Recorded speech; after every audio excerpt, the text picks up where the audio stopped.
Welcome, everybody. My name is Herb, and I'm an alcoholic. This is a gathering of people who are just interested in the topic that we'll be talking about today, and that's sponsorship. Um, First, I'd like to just get the comments from the retreat center that is sponsoring and administering all of these series, these monthly series. And so, Melissa, would you tell us why you're doing that? Good morning, good afternoon, good evening to everybody. I see a lot of familiar faces. Welcome back. And for those who I don't recognize, welcome to our Zoom workshop with Father Tom and Herb K. I just wanted to give you a brief history about our retreat center. We were established in 1963 by the Daughters of Mary and Joseph. We were envisioned by the late Sister Mary Ignatius. And we have hotel style like bedrooms here too, where our retreatants stay. So the bedrooms, if you ever get a chance to take a peek here, it kind of reminds me of Lucy and Desi. Lucy's here, Desi's here. But now we welcome all walks of life, and we definitely welcome all of you here today. So Herb Kaighan has been connected to the Mary Joseph Retreat Center for many years, and he's truly part of our family. His 12-step and centering prayer groups have been extremely popular at the retreat center for decades. And now, since the start of the pandemic, he has moved these popular offerings to Zoom. Herb's journey includes 7 years in Claretian Seminary, a graduate education in psychology, 40 years in human resource consulting, certification as a spiritual director, 37 years of active participation in a 12-step fellowship, and the publication of 3 books on spiritual awakening. We are delighted that he is donating the proceeds of these Zoom gatherings to our retreat center during this difficult time. Thank you so much, Herb. Melissa, thank you so much. The retreat center, as most of you know, has been very important to me personally and my family, certainly. That's where my wife first recognized that she had a drinking problem and that there was a solution. And she pursued that, and the rest is history. I got caught in the draft.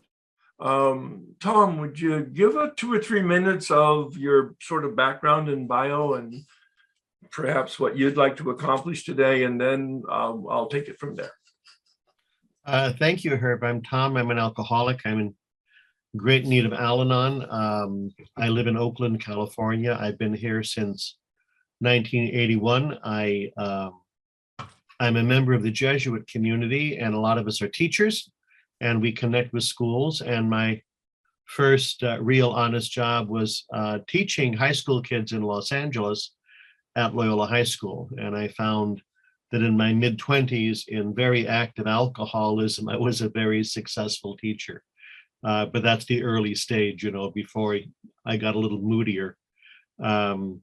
Did my theological studies at Berkeley, and during that time, the members of my community noticed that I was drowning in bourbon, and I got intervened on and put into treatment in 1976, Herb. So I'm much more advanced in understanding than you, and it's good we meet here in the Zoom world. I did social work. I've taught. What do I do? I find I don't know how to get through the day without the 12 steps and without the program of recovery. I heard my sponsor, Father Terry, down there in Los Angeles. He was at a meeting a couple years ago for his birthday, like his 48th or 49th birthday in sobriety. And he simply said, I count on the 12 steps to breathe. And I like the simplicity of that and the validity of that.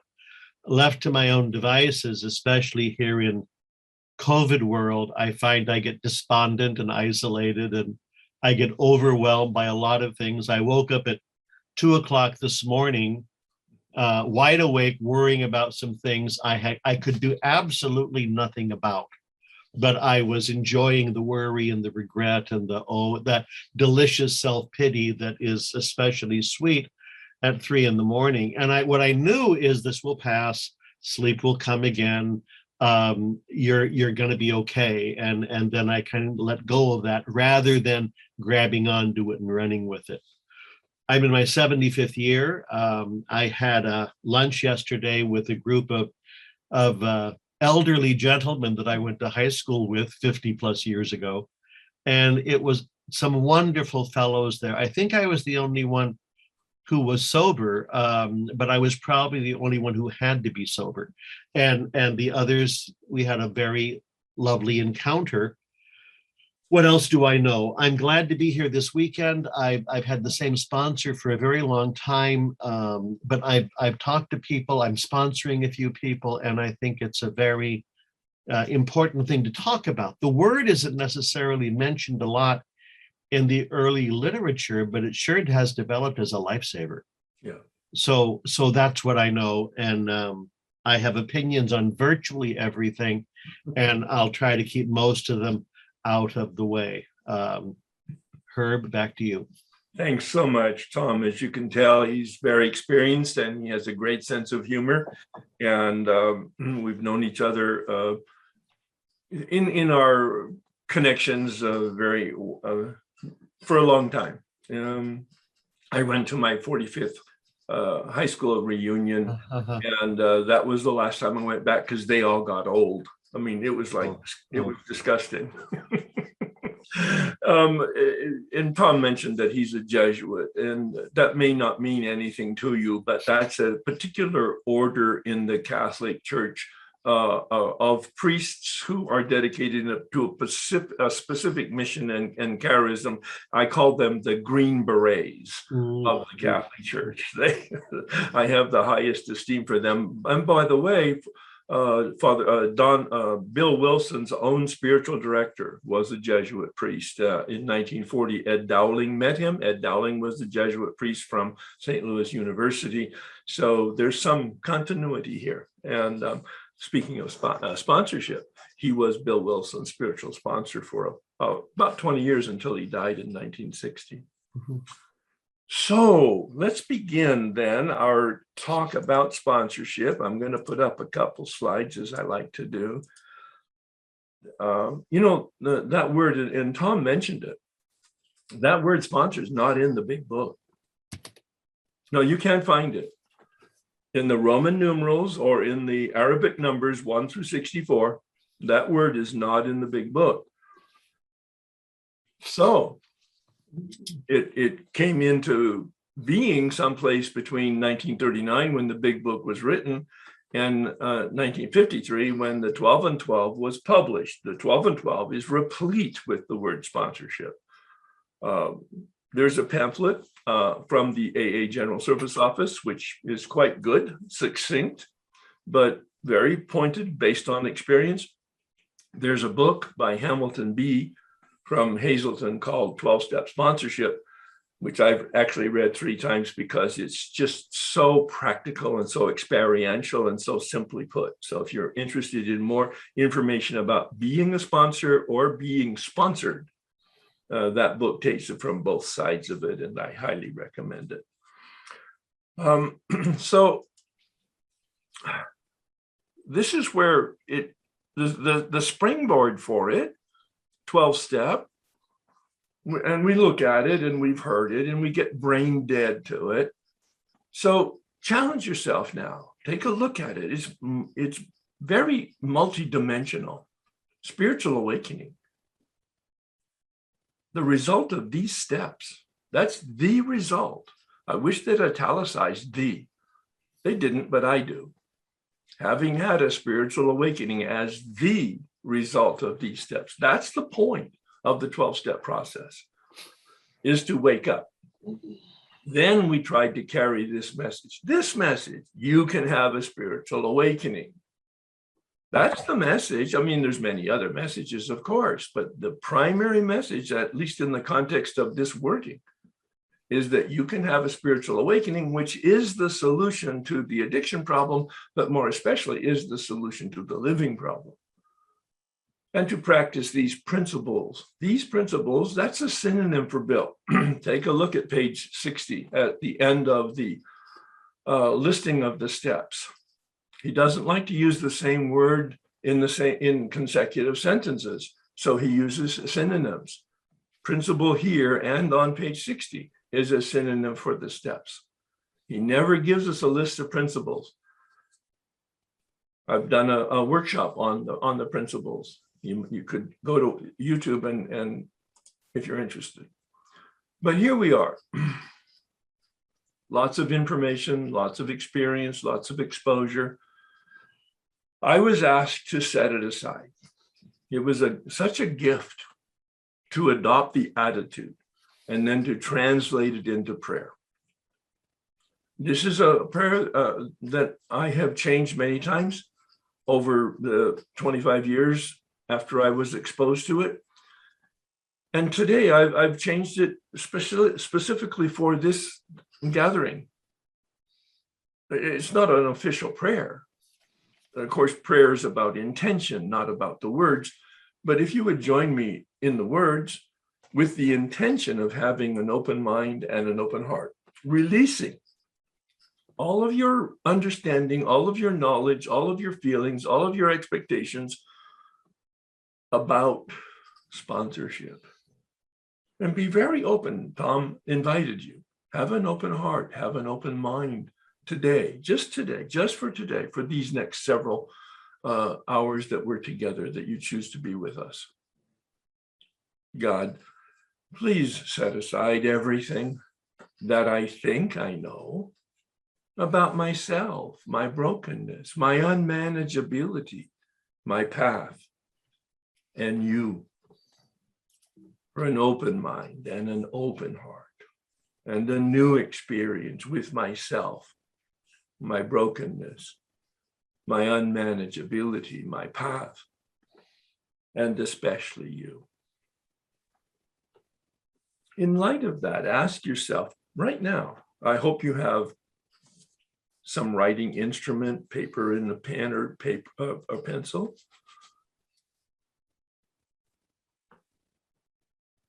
Why are you here? What brought you to register? Many people, hundreds of people saw the information about today. Some gave it some thought. Here you are, you registered. Some actually registered and they're not here. But you registered and you're here. You're very highly motivated. Why are you here? What are you expecting? What are your thoughts about or needs in the area of sponsorship? Ask yourself in the milieu of that prayer, setting it aside, hopefully having new information and a new experience.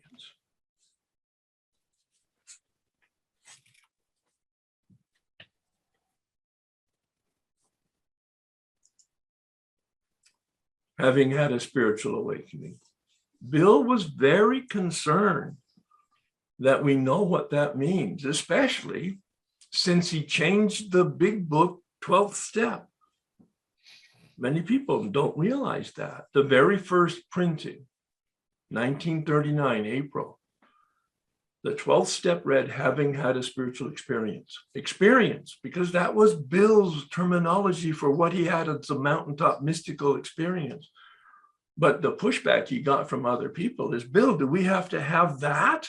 And he goes, oh my goodness, no, I read William James' Varieties of Religious Experiences. So I know now that was very unusual. The majority of people who are changed in any way by any process have what's called a spiritual awakening. So in the second printing, 1941, of the big book, first edition, but the second printing, he changed the 12th step. It's the only substantive change in the book since it was originally written. And he changed it to spiritual awakening.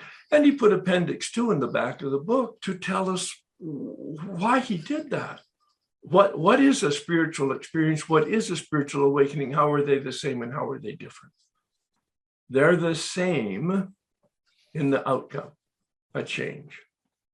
They're different in the time frame. An experience is some type of a phenomena that's calculated in minutes or hours or days. A spiritual awakening isn't time related. It's like the dimmer switch that goes up a notch at a time on a daily basis. Bill calls it the educational variety. A spiritual experience and a spiritual awakening are the same. They create a change. They're different. A spiritual experience is a phenomenon that happens within a specific time frame. A spiritual awakening is an ongoing process of waking up as long as we stay gently pressed up against that dimmer switch. A change in the way we think and feel and behave. Pretty radical, actually. It's not light, it's not emotion, it's not thought, it's not certitude, it's not a feeling. It's a change in our very personality and nature, mostly manifest in my behavior. It's done to us, but not by us. That's the grace of it, but not without us. That's the part of our willingness to show up, grace and willingness, that mysterious combination. We enter the world of the Spirit, Bill says in step 10. We are, in fact, given abstinence. We are recovered. Well, the words Bill uses in the 10th step is that we're placed. Hear the word, we are placed. That's the grace. That's the deliverance. We are placed in a position of neutrality. Well, we're not cured, though, because of unmanageability, the best kept secret in the rooms, I believe. Physical sobriety is pretty straightforward, the first half of the first step. Spiritual sobriety, emotional sobriety, that's that daily reprieve. Bill says we have a daily reprieve contingent on the maintenance of our spiritual condition. And he tells us the work will develop the promises of keeping that channel clear. I use that word from the St. Francis prayer. Make me a channel. Keeping the channel clear, spot check inventory. Filling the channel with prayer and meditation, asking for guidance. And allowing that channel, me, I'm the channel of life, I'm the channel of grace, I'm the channel of God, I'm the channel of light. Helping. I don't use the word service any longer. I dropped it several years ago. Too sophisticated. The Spirit invited me to use the word help because it has earth and dirt in it. I will be frustrated. My time will be used in ways that I don't necessarily want to use it. And I allow the light to seep out into the world. My image is a lantern to carry this message. Please pay attention to the first line on page 89 in chapter 7, working with others.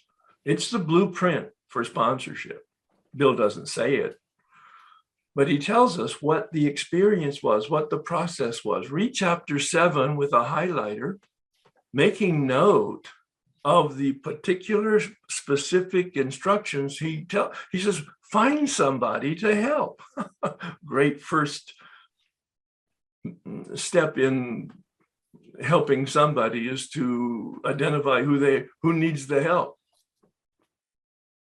Carry this message.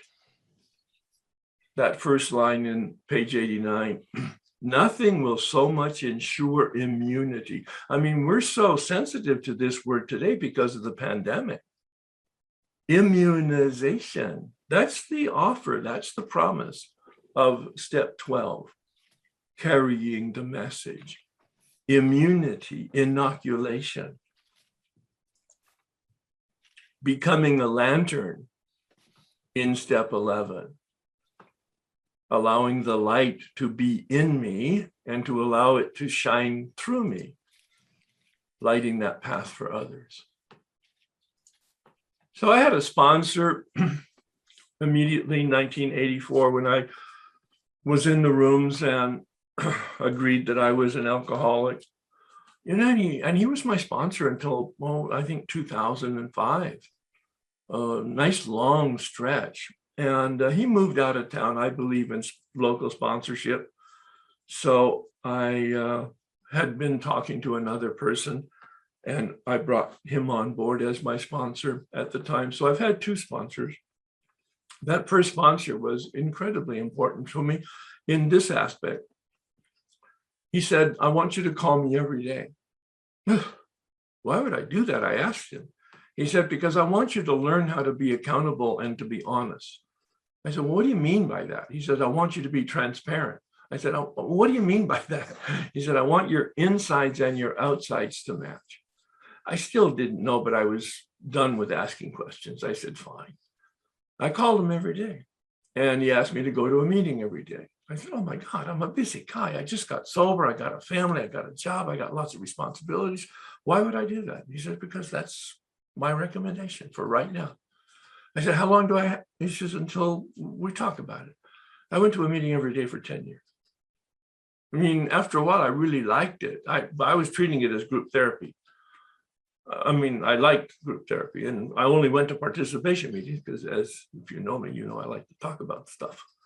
And so, but what it did is it established a new habit for me. And he said, go early 10 minutes and stay late 10 minutes and help out. Set up chairs in the beginning, or at least talk to people and ask how you can help. And afterwards, clean, like we had ashtrays and porcelain cups in those days. Disgusting meetings with smoking, but I didn't know any different. And that made me, that allowed me to be part of a community. And when I showed up early and I stayed late and I helped out, they accepted me even more readily, more welcome. And I felt part of, and I didn't know any of that then. I can only know that now in retrospect as I look back. He said, get a big book. He said, read it. Oh, great. And then he said, work the steps. Well, I guess that's what had been done with him to him. I didn't know any different. I'm a newbie. I'm 3-4 months sober. So I'm reasonably intelligent, fairly well educated. So I read the book and I worked the steps, and I got to the 4th step, and I didn't know how to do it. I couldn't figure it out from the big book. I read the 12 and 12. I read the Hazelden literature. I read the literature from the meetings and from the therapy processes that we were in through the hospital program my wife was in. And none of it. I couldn't get any traction with it. So he said, write your story, write out your autobiography. Well, in a way, that's a signal in the big book. If you look in the 5th step instructions, pages 72 to 75, it says we tell someone all our life story, and all is italicized. Well, that sounds like an autobiography to me. And I don't know what the truth is. What I know is I did that. There was no impact from it. I did a 3-hour 5th step and didn't learn anything, didn't have any new experience, didn't have any new information. And I didn't change. What I know in retrospect, again, because that's the only way I know anything, is that change is the litmus test of the authenticity of the work that we do in the steps. But I did the 9th step by going around saying, I'm sorry. I wasn't that clear about what I was sorry for. I was guilty and shameful about a lot of stuff. And I got some relief just because I was willing to address it in some very awkward and feeble way. Now, I'm saying it was so lame. My first journey through the steps on my own with no direction was just lame. By my standards today, but not by then. It was a demonstration of my willingness, and whatever, I was able to sustain my sobriety through that process of willingness and taking action, even though I didn't know what I was doing, and even though the suggestions weren't that accurate or effective or good. I did not change. I went to a meeting every day, book studies and step studies, and I talked to my sponsor every day. Wonderful man, great sounding board, uncommon common sense. Relationships, money, work, retirement, all of the social stuff. I mean, I was ignorant. I had been, and Melissa mentioned that I had been in a seminary for 7 years, 17 to 24. And it was a very wonderful educational experience, but I came out 17 years old, at least, at the max, emotionally and socially. I was completely awkward and incompetent. And he was very helpful in helping me learn how to live life like sort of normal people do. But then I met a man in 1988 at a meeting. He shared for 5 minutes. I didn't know who he was. I'd never seen him before. And he shared about going through the big book, page by page, step by step, being guided by a step guide. He didn't use the word sponsor. He said he had a mechanic as a step guide who used the big book as a textbook, as a manual, and that he went through the steps, and it took him a year to finish all of the steps precisely out of the big book. He used that word because that's in the big book itself, in italics. And I could tell that he was changed in the words that he used. They were deep and wisdom words, and the bearing that he had a sense of himself. It wasn't arrogance, but it was a dignity. And he had a light in his eye. And the best part about it when he spoke is the words themselves resonated in such a way that my magnet pointed north. I'd never had that experience with anybody in all my exposure to teachers and mentors. And I introduced myself at the end of the meeting, and I said, would you spend an hour with me talking about what you did to get what you got? I knew there was something there. And he did, and he agreed to take me through the steps. And that really began my then conversion or change or transformation or awakening experience. Then periodically, I engaged a step guide over the next 20 years. 4 different men, maybe 5 or 10 years apart. Then I went through the steps, each time with them, each time having a broader and deeper experience. Some redundant, but some really brand new, especially once one of them introduced me to the set-aside attitude and the set-aside prayer. This man said very clearly here, you have a lot of information, but you have very little transformation. You have a lot of knowledge, but it's never been filtered through your heart, to your experience, to your feet. That was marvelous. I mean, it was such he did that publicly in a restaurant, by the way. It was a great conversation. He got my attention. But it really helped me then to have an open mind and an open heart so that I could have a new experience. To the extent that I hold on to my old knowledge or my old experience, Einstein said that. The consciousness that created the problem cannot be the consciousness that solves the problem. I need a new consciousness. That's what Bill knew. That's what he talked about in that 12th step, having had a spiritual awakening. Awakening, that means we're asleep. Gurdjieff, a Russian philosopher, said, all human beings are asleep, dreaming that they're awake. It's brilliant. I love stuff like that. Distilled wisdom that just penetrates right to the heart of the truth. I was asleep, thinking that I was awake. In 1988, 4 years sober, going through the steps for the first time, I really believed I was a Renaissance man. Well, don't you know, I have a graduate education in philosophy, psychology, and theology. I mean, I know some shit. I'm 4 years sober and I'm sponsoring people. I'm in step studies and I'm in book studies. I know some stuff. And yet, when this man helped me have a set-aside prayer, I realized, especially after I finished the 4th step, I was not a Renaissance man. I was a Neanderthal. I was completely delusional. I didn't know that I didn't know, and I couldn't see that I didn't see. It's not poetry. I'm not trying to be cute or tricky. I'm trying to identify my experience. And I began to wake up. That's why I like the dimmer switch. It's not a light switch for me. A very slow educational variety glacially slow, actually. But I began to wake up, and it continues today.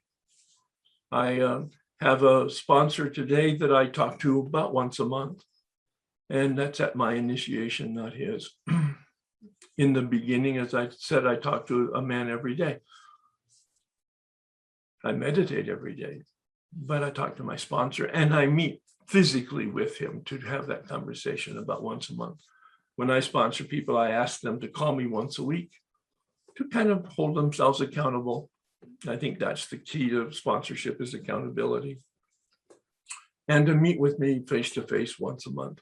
Half of them do it, half of them don't. It's their rhythm, not mine. It's their life, not mine. I'm not attached to their recovery. I'm not attached to their suffering.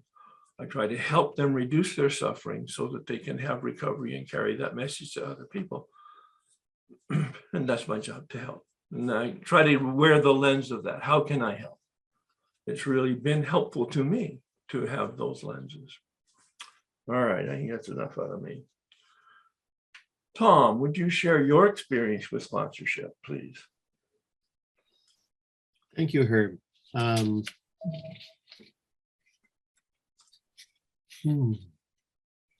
like the phrasing. Let's see, the spirituality series, sponsorship, helping others, waking up, explosions, implosions.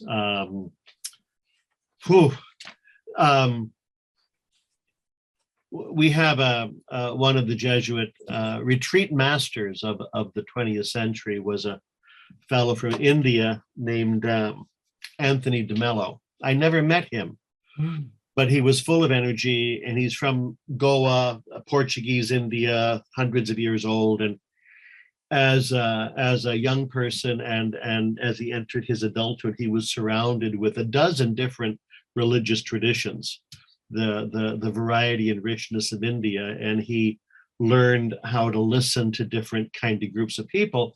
And as he would go around traveling, one of his messages was, again, the waking up.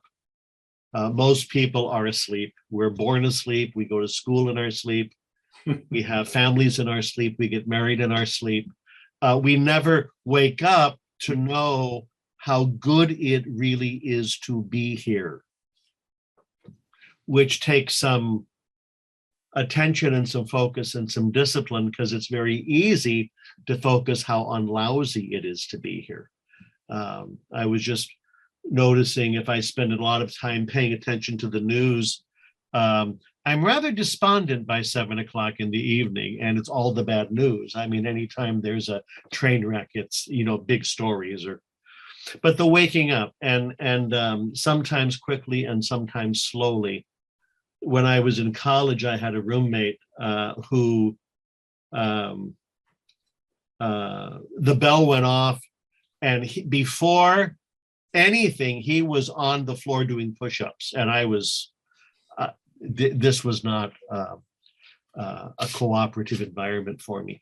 I'm a slow waker upper, and I gradually kind of go into things, and but the waking up, I like that language rather than the language of getting saved or getting. I bumped into a guy in San Francisco years ago, and he introduced himself as a perfectly realized self-master, and I don't want to have lunch with him. The perfectly scares me, and the master scares me. But the waking up, and I have woken up with terrible hangovers on occasion, not a lot, but some terrible hangovers. I think Dr. Bob, in his own story, says he's never had a headache, which I just find shocking. But the coming to, sometimes quickly, sometimes slowly. Rumi, the great Sufi philosopher and poet, says, I always wake up empty and afraid. And sometimes that's my experience. The fear is back. There's so much to do is back. I walk into my room and I notice all the unread books and the unopened letters and the chaos, you know. It can be very discouraging to be me. So I have to learn how to focus on things that are life-giving. And one of the reasons I'm still alive is I'm really surrounded by some extraordinarily good people who are helpful. I'm in a tradition where you regularly have an older person you talk to about stuff. And when I was a very young man, I mean, I had no idea how to do this, but there was an older person. For the most part, they were kind, and for the most part, they were trying to be helpful, but you have to give them something to work with. And I really didn't have anything to give them because I was active in my alcoholism. I was busy avoiding and ignoring and minimizing. And if something came up, I don't want to talk about it. If I'm in trouble, I want to hide it. I want to tough it out on myself. I want to keep this secret because if I had a problem, I was a problem, and it's just not my way of doing things. How are you? Everything is fine, thank you. And if there is a problem, it's probably you know, or the bishop, or the president, or those people over there. So I had a lot of skill in not paying attention to me, focusing on 1,000 other things. Coming into sobriety, the focus really has to change. One of the first live meetings I went to was about 2 or 3 months ago over in Alameda, which is very close to here. It's 20 minutes away, but I never go there. But there was I have a couple of sponsees there, but they come here, I don't go there.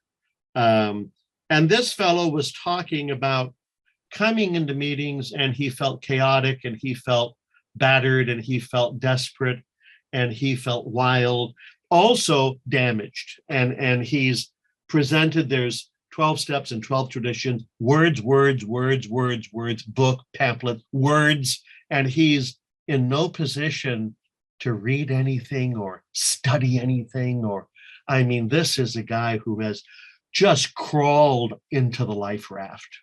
And he looks at all this stuff. Now, here it is. Come on, where are you? So a fellow, and he says, I'm here, and I'm overwhelmed, and I'm dying, and help. And this guy sits him down and says, can you drink safely? No. Is your life a mess? Yes, that's step 1. Do you think we can help? Yes, that's step 2. Are you willing to follow directions? That's step 3. Mm-hmm. I think we can have a tendency, especially if you've been in school a little too long, to get very, reflective. It is a program of action, and there's a lot of simplicity to it. My waking up, Rumi would say, I always wake up empty and afraid. I would wake up to chaos. And how do you begin to do this? I love the image in the book where they climb out of the cyclone cellar, the storm cellar, and say, ain't it grand the wind stop blowing, but everything has to get rebuilt and put back together. And that's a lot of the footwork of recovery. I had a sponsor. I was going to meetings here. I was 29 when I got sober, and I was at Berkeley. So I'm surrounded by really smart people. And the Berkeley meetings, we didn't even have one meeting a day in Berkeley yet. Probably 4 nights, 5 nights a week. We started a Sunday night meeting at the Episcopal Church, and just getting to meetings, which I did a lot of, was a place where I could breathe. Yeah. There was oxygen. Yeah. And I like that image of breathing and being awake, and breathing and being awake, and slowly waking up.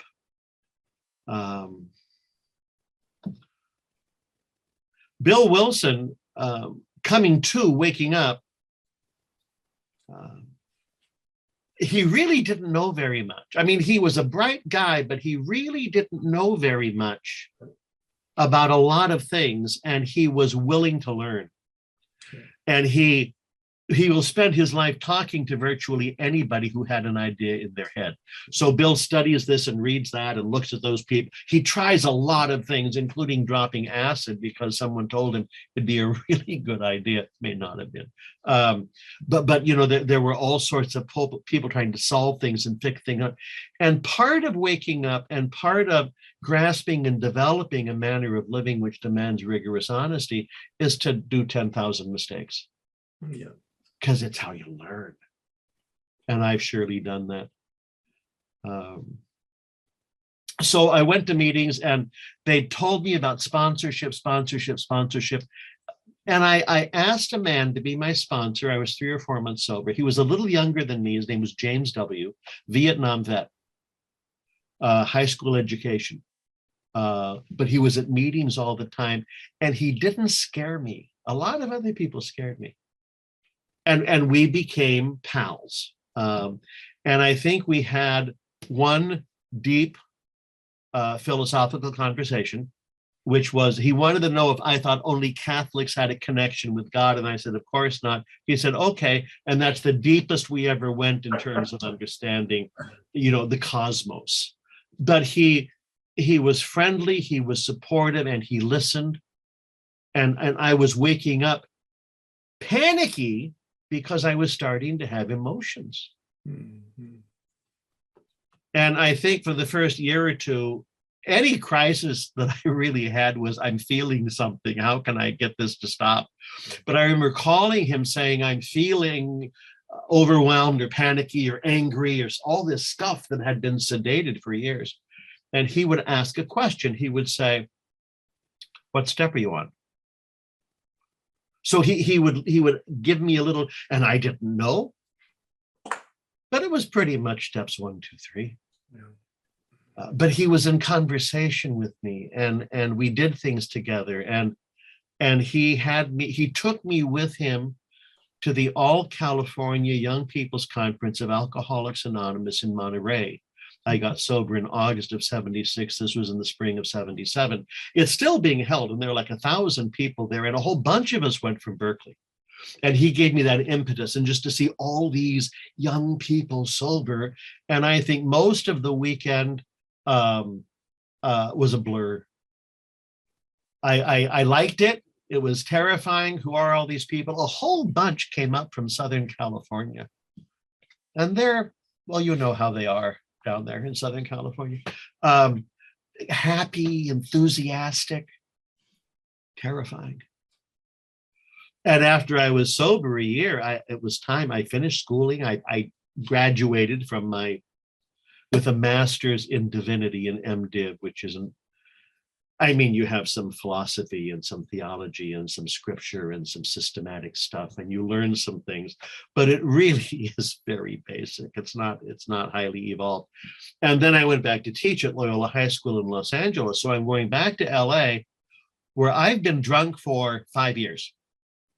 And I'm going back to the scene of the crime and many crimes, drunk driving and arguments and resentments and chaos and a lot of 5 years of self-will run riot. And I wrote the Archbishop, Cardinal Manning, and I said, I'm coming down to your part of the world. I want to ask permission to use grape juice rather than wine at Mass, which you can do. And I got that permission. And I said, are there any sober priests in LA? I'd sure like to meet a couple. And he wrote me back a gracious letter really quickly. And he said, welcome. When you get in, please let's meet. And when you get to town, call Terry R. Father Terry Ritchie, a priest of the Archdiocese of Los Angeles. Terry is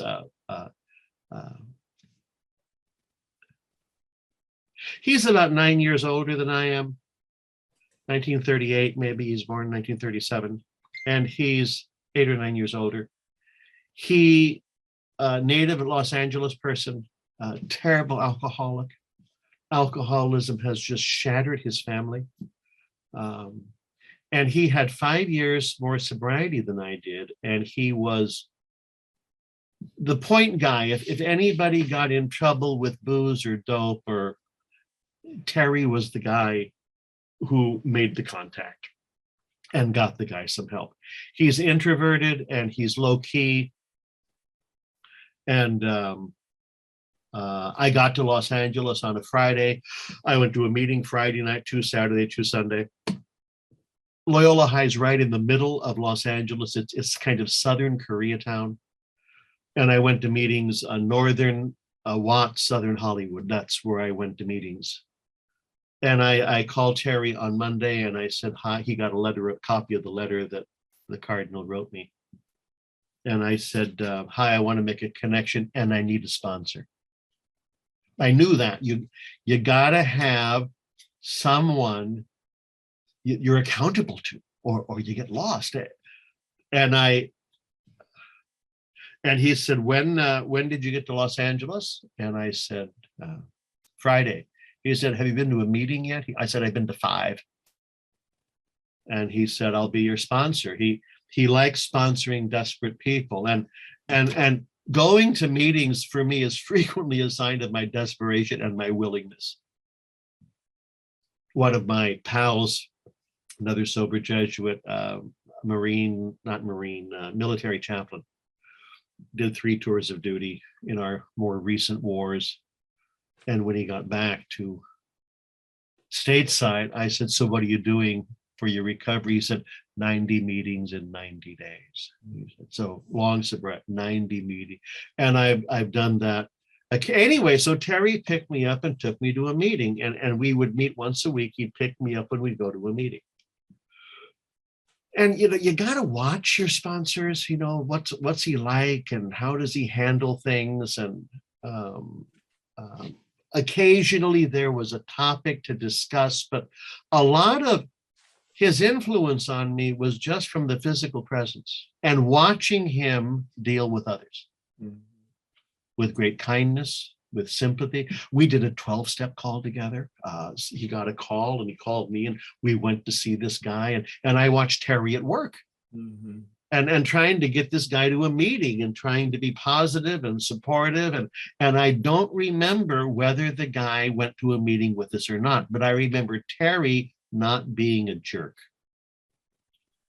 being respectful, treating the man not with kid gloves, but with respect, and you try to be helpful, and there's a lot we can't do. I did my 5th step with Terry.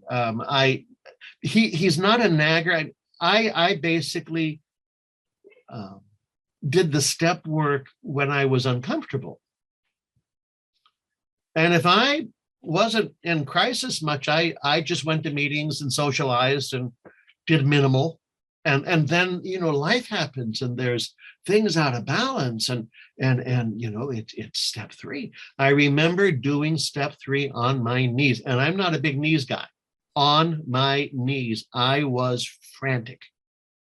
Probably 2 years sober, 3 years sober, frantic and obsessed.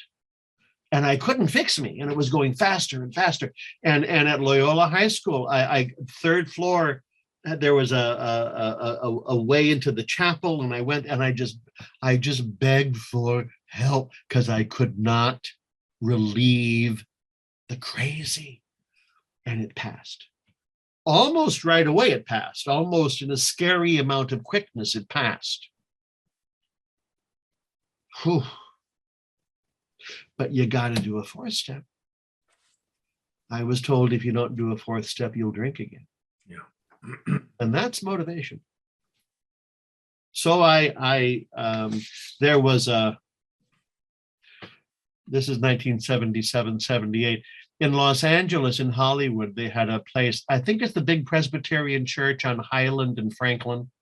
And there were a zillion meetings a day. And if you were just wild, you could get there and there would be sober people. It was in the back of the church. And they finally threw us out because of hundreds of parking violations and arrogance and stupidity on the parts of sober alcoholics. but it would, and they would have workshops there on how to do a fourth step. And I would attend the workshops trying to figure out how to get around it. But I wrote, and when the discomfort passed, I stopped writing. And then I'd get uncomfortable again and write. And then when the discomfort passed, I'd stop writing. And finally, at about 2 years sober, I had to get this done. Not from any external pressure, but the internal pressure of I have to be involved in my recovery. The image Terry uses is the program throws us the ball, throw the ball back. I like that image. It's the only sports image I understand. Throw the ball back. And I took some time, and a group of us went out to, there was a Jesuit retreat house in Azusa, California, which is way east of Los Angeles. And it went for many years, and we let go of it 20 years ago or so for 100 reasons. But a couple of us were out there, and I wrote, and I wrote, and I wrote, and I got it done. And then I had made a date with Terry to read him my fourth step. I followed the book. Resentments, fears, sexual stuff, finances. I mean, it was those basic areas of human confusion and anguish, these things that have part of most of our lives. And I had pages like this, and he came to my house right around 2 years sober, and we went to my room, and he sat in a chair, and I sat on my bed, and I read him these pages, these lists. It wasn't gracious, it wasn't elegant, it surely wasn't very well written. Lists of things and lists of things and lists of things. And I remember in one particular area, I was ambiguous. If you read it right, I didn't sound like such a jerk. However, I really was a jerk. And I went away from the page, and I explained to the floor the full chaos. I couldn't look at Terry because I was afraid. I mean, what's he going to think? What's he going to think?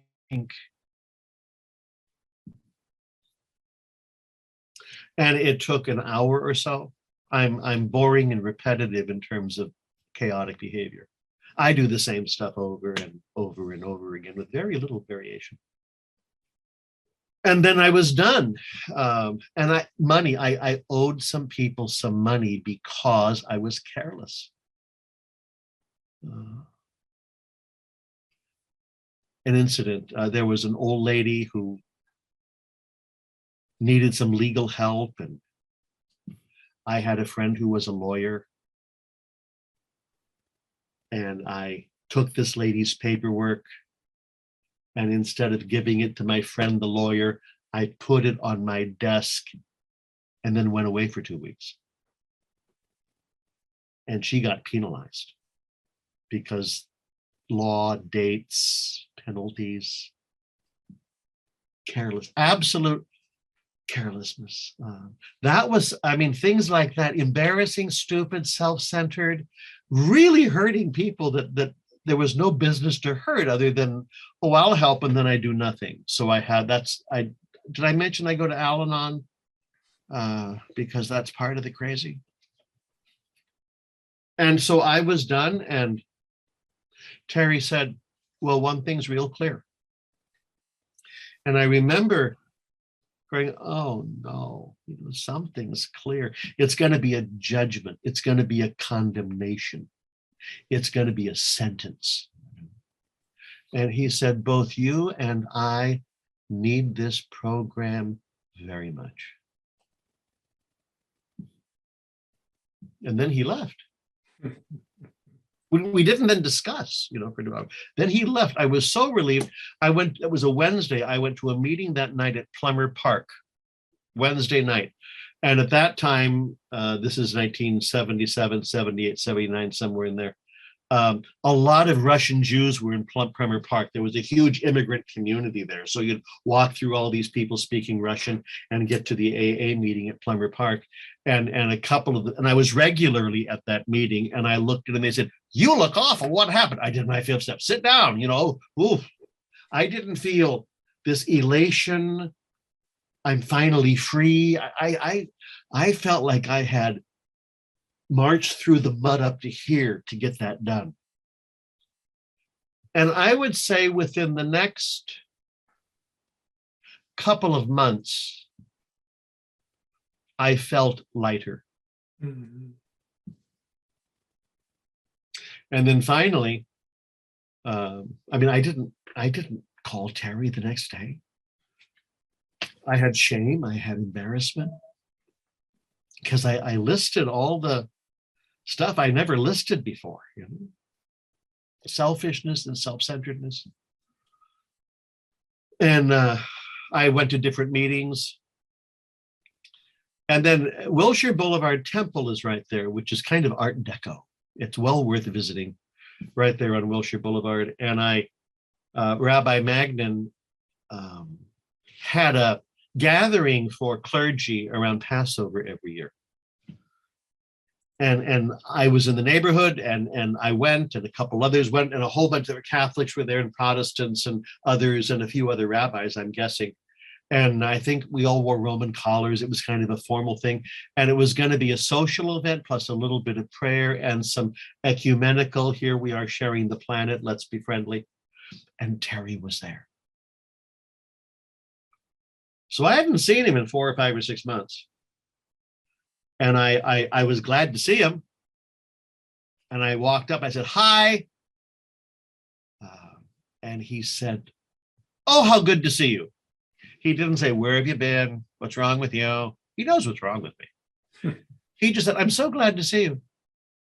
And then he said, let's visit soon. And we did. We made a date. And he said, "I just want to tell you, steps 1, 2, and 3, you can pretty much do by yourself in your head. And the 4th step is kind of solitary too. But in the 5th step, you actually include another human being." And he said, "As the other human being you included, I just want you to know, if you keep doing this, you're going to have a long, happy, sober life. That's what I want to tell you." He didn't give me self-help books. He didn't give me advice. He didn't give me corrections. He didn't analyze me. It was such a relief.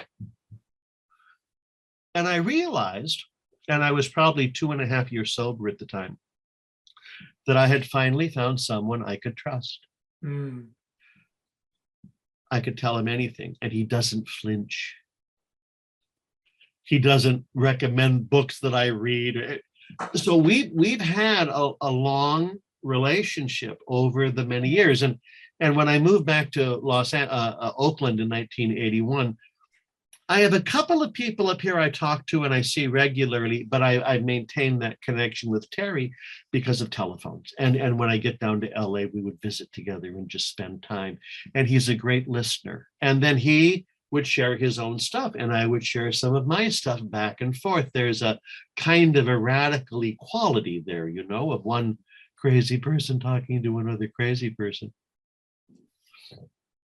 Ignatius Loyola is the founder of the Jesuits in the middle 1500s, and he has a spiritual awakening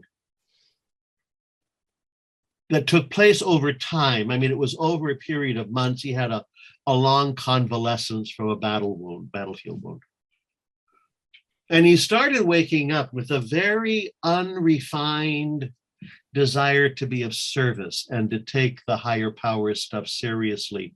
But he literally knew nothing other than being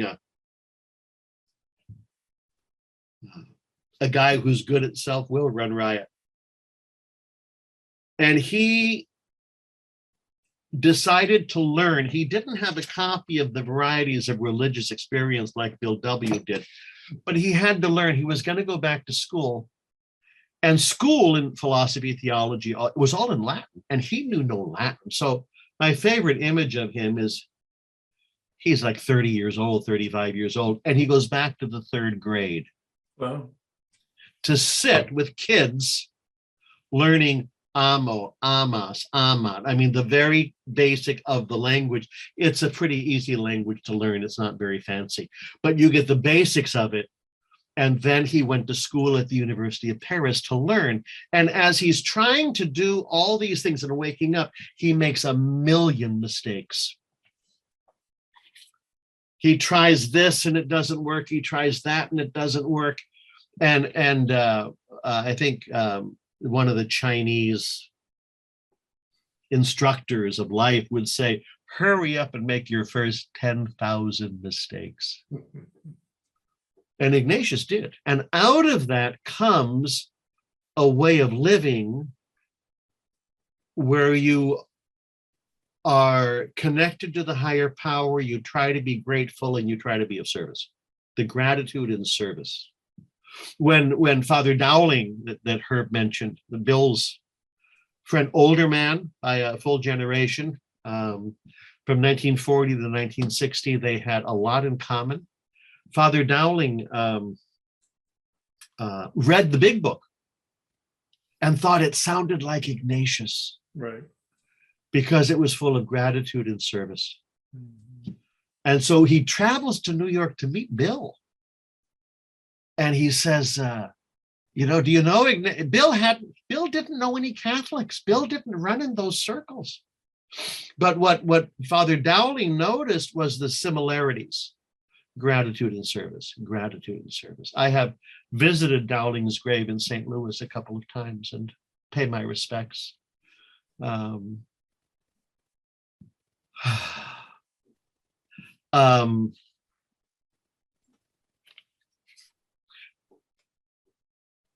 The value I've had with Terry R over these 40 plus years is what I've noticed is someone who has a real program of recovery. I've watched him interact with people. I've heard him talk hundreds of times. And he's always interesting. I can't say that for Herb or me, but Terry was always interesting. And he had stuff to say. And he believed in a program of recovery and to keep it simple and to keep it honest. And as I mentioned earlier this morning, as he shared, he's got dementia now, as some of you may know, so he's disappearing. But he's still there. He's still very much there. And he said at a gathering for his 48th or 49th birthday in Sherman Oaks with Steve A., Terry said, I depend on the 12 steps to breathe.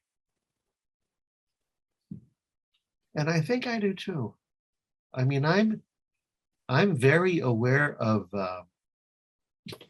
frailty and getting out of balance and days of just being very overwhelmed by all the overwhelming stuff, and the steps help me breathe and asking for help.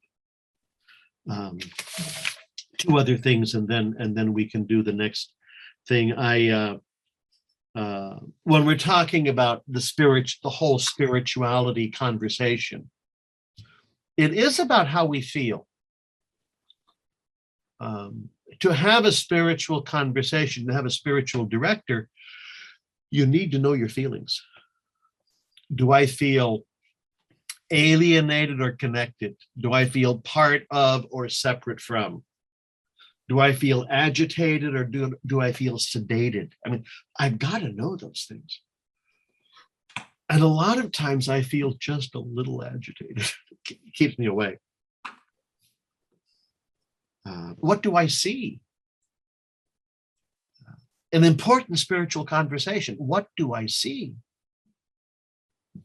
And I'm an amateur gardener, and one of my spiritual activities is to go outside to the yard and look at that which is alive. Mm-hmm.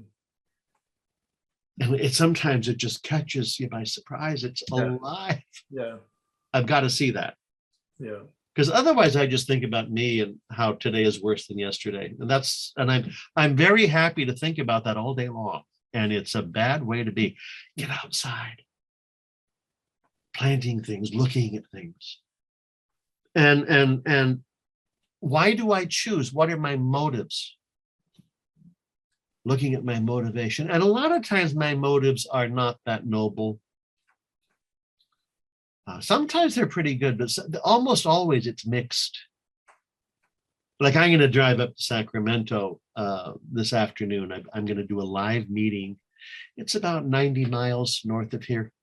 And I'm going to go a live meeting of the fellowship in Roseville, which is a little north of Sacramento. And one of the reasons I'm going is just because I'd like to see some people. I mean, I'm going to talk a bit too, and perhaps, welcome a couple newcomers, but I just want to see some old friends. Now, that's not ignoble, but it's a little selfish. I want the drive. I want to look at what's out there for 90 miles of travel in Corona-ridden California. I want to see that too. Get out of the house and maybe be of service a little bit and let people know that recovery is possible, even if you're self-centered and elderly. Recovery is possible. I've got a couple of, I'm shocked and amazed that people get sober on Zoom. Yeah. How does that work? Yeah. And I've got a couple of guys, one in his middle 30s and one in his middle 20s, and they're brand new. Boy, I hope they live. And you try to be encouraging and tell them, I'm so glad you're alive. And I hope you keep showing up, and I hope you understand how important it is to not take that first drink or that first drug. Terry, we have a priest friend who's in the Episcopal Church. His name is Jeff, and he's in Nevada somewhere. And he led us the retreat for priests in recovery a few years ago, January in Malibu, which I hope we will hold this year live in Malibu. And Jeff was talking to us once, and he told us his story, and he's a madman. I mean, good heavens, this man needs meetings and a program of recovery, let me tell you. And he said after he told us some of his self-destructive behavior and self-obsession, he said one of his first prayers every morning is, oh God, protect me from myself. I wrote that down. That's one of mine. I mentioned it to a group of church people, and they didn't get it at all. What are you talking about? I said, well, it's different background. And a sponsor, one of the things Terry has done with his love and his kindness over the many years is he's shown me how to be kind and loving. And he was that to me when I wasn't very lovable or kind. So he's definitely a better quality human being, if you ask me. And when I see him, when I go to LA, I stay with him and hang out with him. And I just want some of that to rub off, some of the kindness and the letting go.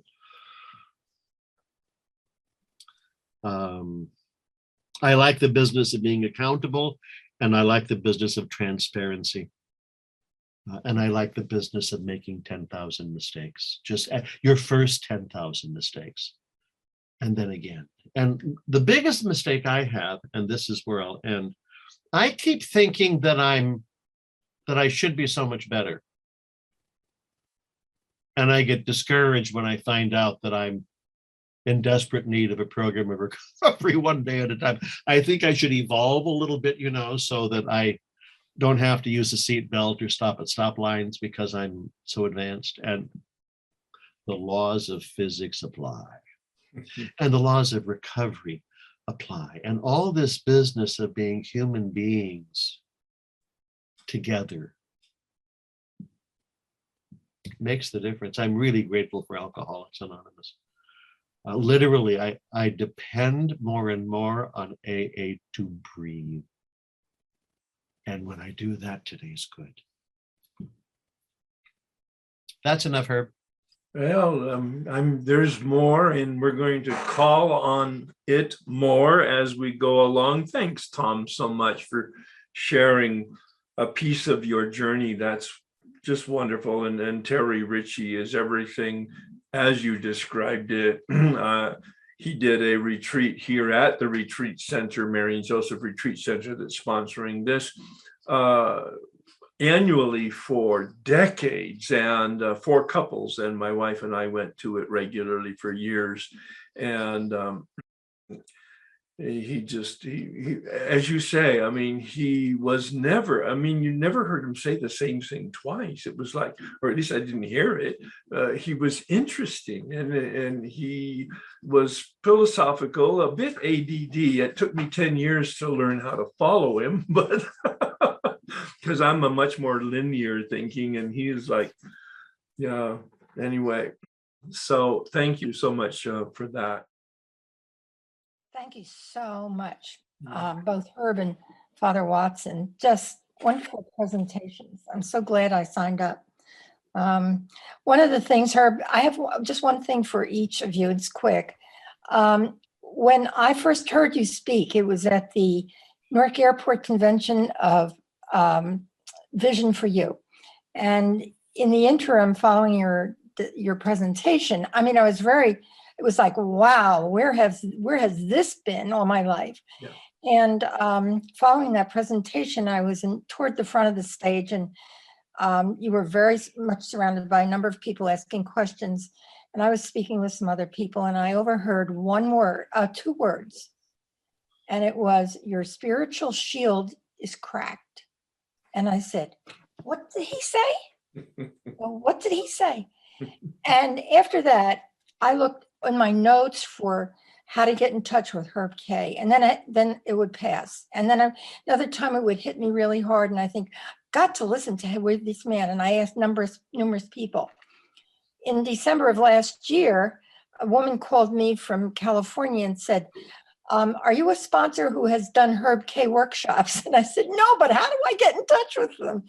So that's how that came about. And I got into your workshop. So you can sponsor with a word sometimes and you don't even know it. Well, there you go. So, and the other question, not quite, yeah, I do have a question for Father Tom. The quote that you said, recovery is possible if you are elderly and what? It was one of those spontaneous. Frail. Yeah, maybe. Yeah, maybe. Yeah. Well, I'll be 86 next week. Yeah. And I want, yeah. And I'm getting frail, but I didn't know I was. I awoke to that doing the workshop. I was so convinced that I was, master of my environment and my world until I realized in discussion with Herb that I was vulnerable like anybody else. Yeah. And as a result of that, began to really pay attention to that. So I don't know what God has in mind for the rest of my journey or how long that will be, but I can't imagine doing it without what I have learned this past year. It's just been eye-opening, awakening, and whatever you want to call it. Yeah. I heard this at a meeting last week. If you can stay sober in AA, you can stay sober anywhere. I think that's very insightful. I love that. That's great. Thanks for I have more than one addiction, and I'm a food addict in the long run, but I've had to put down alcohol and drugs and other things. So all of that is part of my experience. So this was like a really, mountaintop experience for me. Thank you. Both of you. Thanks. And just as an FYI, both I and Tom mentioned Father Dowling, Ed Dowling, the Jesuit priest that Bill connected with Bill. He came to Bill because he was a food addict. He was severely obese. And he thought, if it works for alcohol, would it possibly work for me? I don't know the rest of the story. I don't know. Tom, do you? He thought of starting a program for people with food issues, calling it Overeaters Obvious. but I don't think that, I mean, it didn't develop, you know. He also, I Okay. think, smoked a little like everyone else did. So Yeah. that shortened his life by years. Yeah. Yeah. Well, Yeah. I consider myself a food addict and I am at goal weight. And my struggle is to now eliminate the salt that's part of my heart program so that I do not have to take extra drugs for that. And it's wonderful to be without that. Whatever you're doing, continue doing it. You've got great energy and a great attitude, and at 86, still looking to improve. I mean, it doesn't get any better than that. Thank you so much for showing up. Thank you both. Them. All right, so you're saying you sponsor them and they leave you. Yeah, Okay. and I recognize I have fears in that program, or more than anything, insecurities about my abilities to sponsor. Okay. All right. I've made some changes. You're sharing your experience. Okay. Yes, yes. And the question you have to ask is, are you helping people, and are they staying with you because you're helping them, or are they leaving you because they're not helping? You're not helping them. Yeah, no. Specifically in that program where I feel more insecure. So I guess I don't know what my question is. My question is I don't want to be ashamed. Yeah.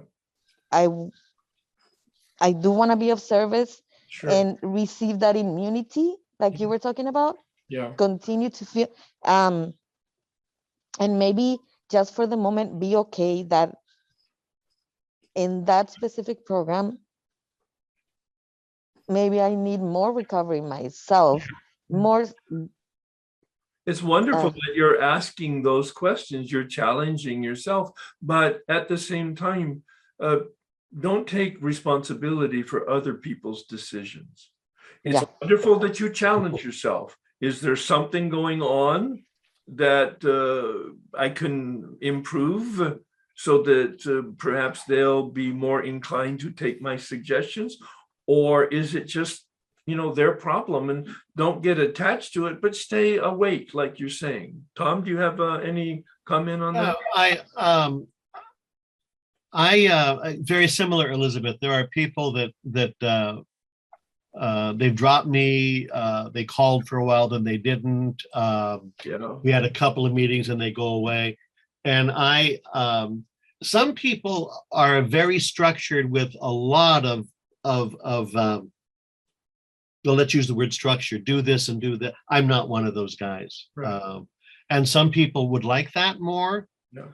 And some people want you to be a sponsor, to be their best friend, and that may or might not happen. I share my experience in Al-Anon. I do not sponsor people married to alcoholics. I've never been married to an alcoholic. Why would you marry an alcoholic? So I'm not very sympathetic. And I don't sponsor people with kids because I've taught kids, but I don't have kids, but I can talk to people who are adult children. So my ability to sponsor is very limited into a couple of areas. Well, it's based on your experience. Yeah, based on my experience. And there's just a lot I don't know. And I let people not call. Yes. It's Oh, fine. absolutely. I have no rules. Yeah. I set standards. I would like you to call me once a week, see me once a month. Half of them do not do that. That's their decision. Yeah, I have several people who call me every week and some who call me once a month. Yeah. One has called me every day for years. Yeah. And just to check in, and that's fine. Yeah. Yeah. Thank you so much. I will say that I developed a practice of asking, oh, can I ask why you are deciding this? Yes. It's totally fine. And, they say, one of them said, I never felt connected to you. And I was like, okay. Another one said, oh, it's nothing. I don't know. So I will say, as part of my honesty now, as I hear you speak more, there have been situations in which people have come to me asking for a sponsorship and engagement relationship. And I knew it wasn't going to work. And I still said yes. Yes. So that's also on me. So thank you so much for. I discern it's a conversation to make sure there's a fit, and I get very clear with my expectations, but I also ask them what are their expectations, And if they say to me, and Tom just pressed that button in me, if they say to me, oh, I literally like what you have, and I want to hang out and I want to be your friend. I said, I don't hang out and I've got enough friends. I mean, I'm really that, yeah, Tom, I'm that direct. I mean, some people call it rude, but it's direct. I mean, I try to be nice and respectful. I loved Tom's description of Terry's respect and that dignity. And that's a vision for me. That's something I would like to be taken to, that level of respect. But stay conscious like you are. And if you look through the lens, I really just want to help, but don't chase them. Yeah. But stay conscious and challenge yourself at all times. Am I being, is there something in me that's an impediment to my being useful and helpful?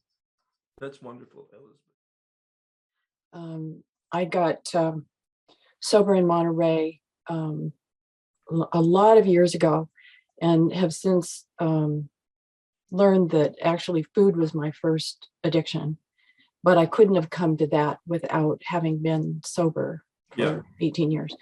And so, Father Tom, I've run across you many times. It's just so good to see you. This feels kind of like full circle. And Herb, just working with you has just been absolutely wonderful. But I miss something which I do regularly now that I'm older. It's kind of like I catch something that really grabs my attention, but then there's something else to pay attention to. And so I miss a word. And Father Tom, you had been talking about, I want to kind of bookend this because I think what I'm going to ask you is probably going to be a little bit confusing, but you had been talking about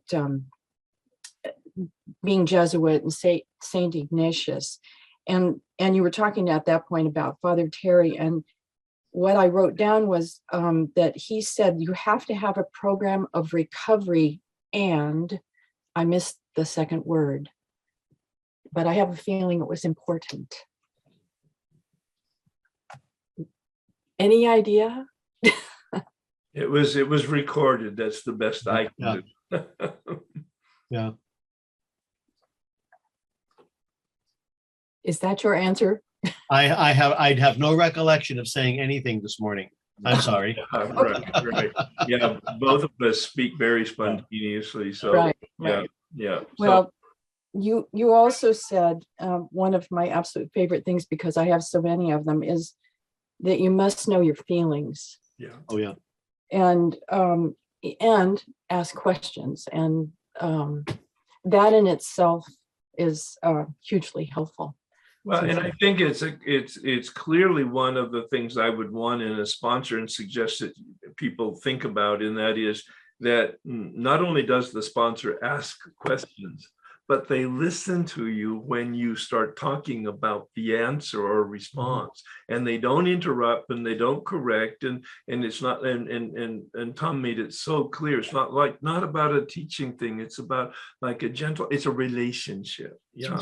So listen and ask questions.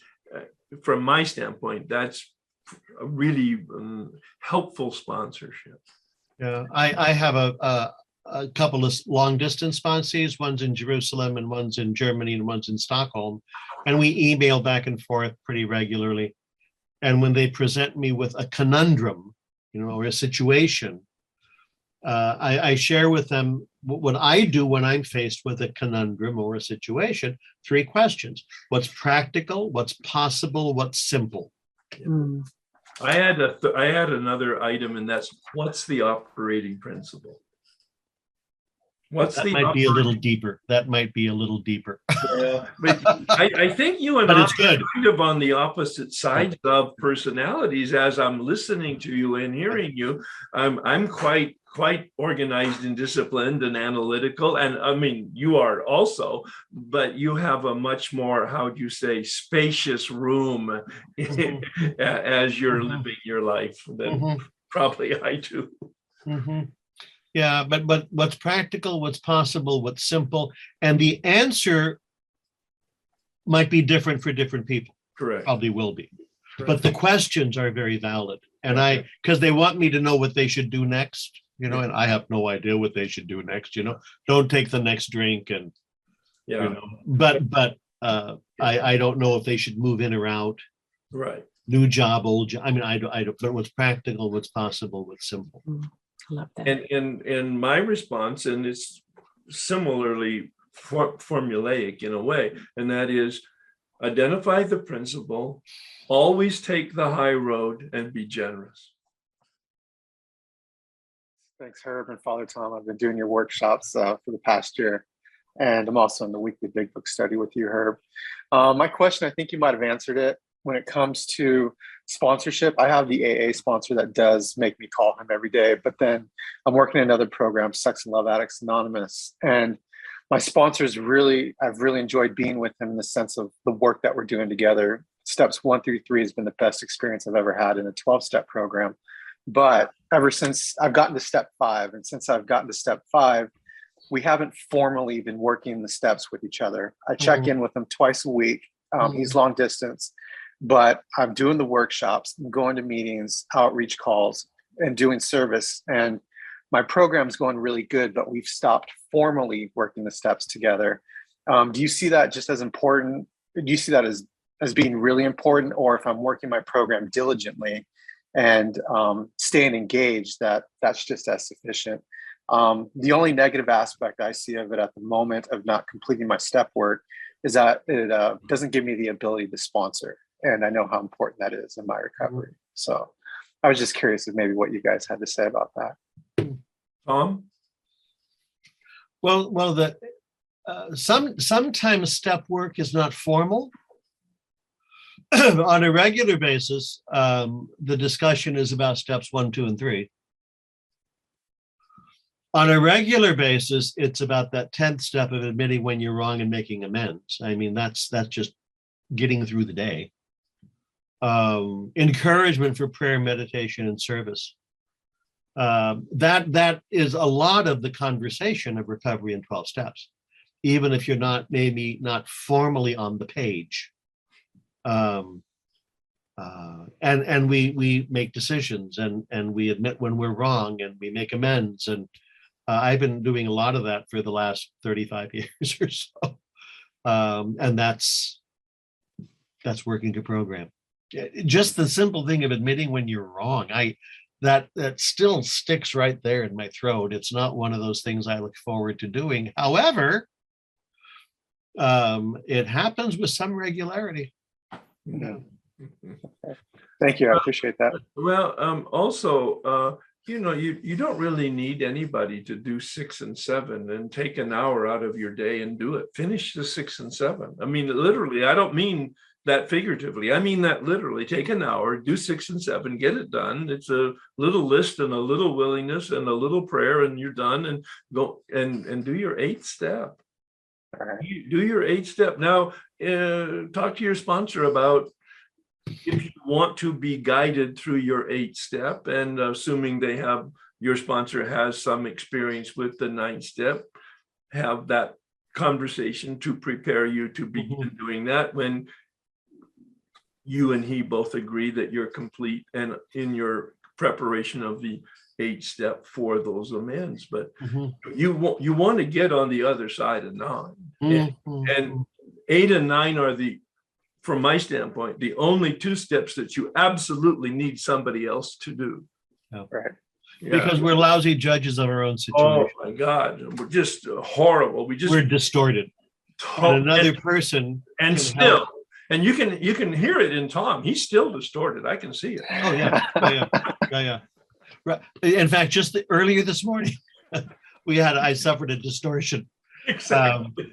I asked Terry once about, that again, the defects of character, and I said, when am I going to get rid of these? Yeah. And he said, we ask to have them removed. We do not ask to have them erased. Yeah.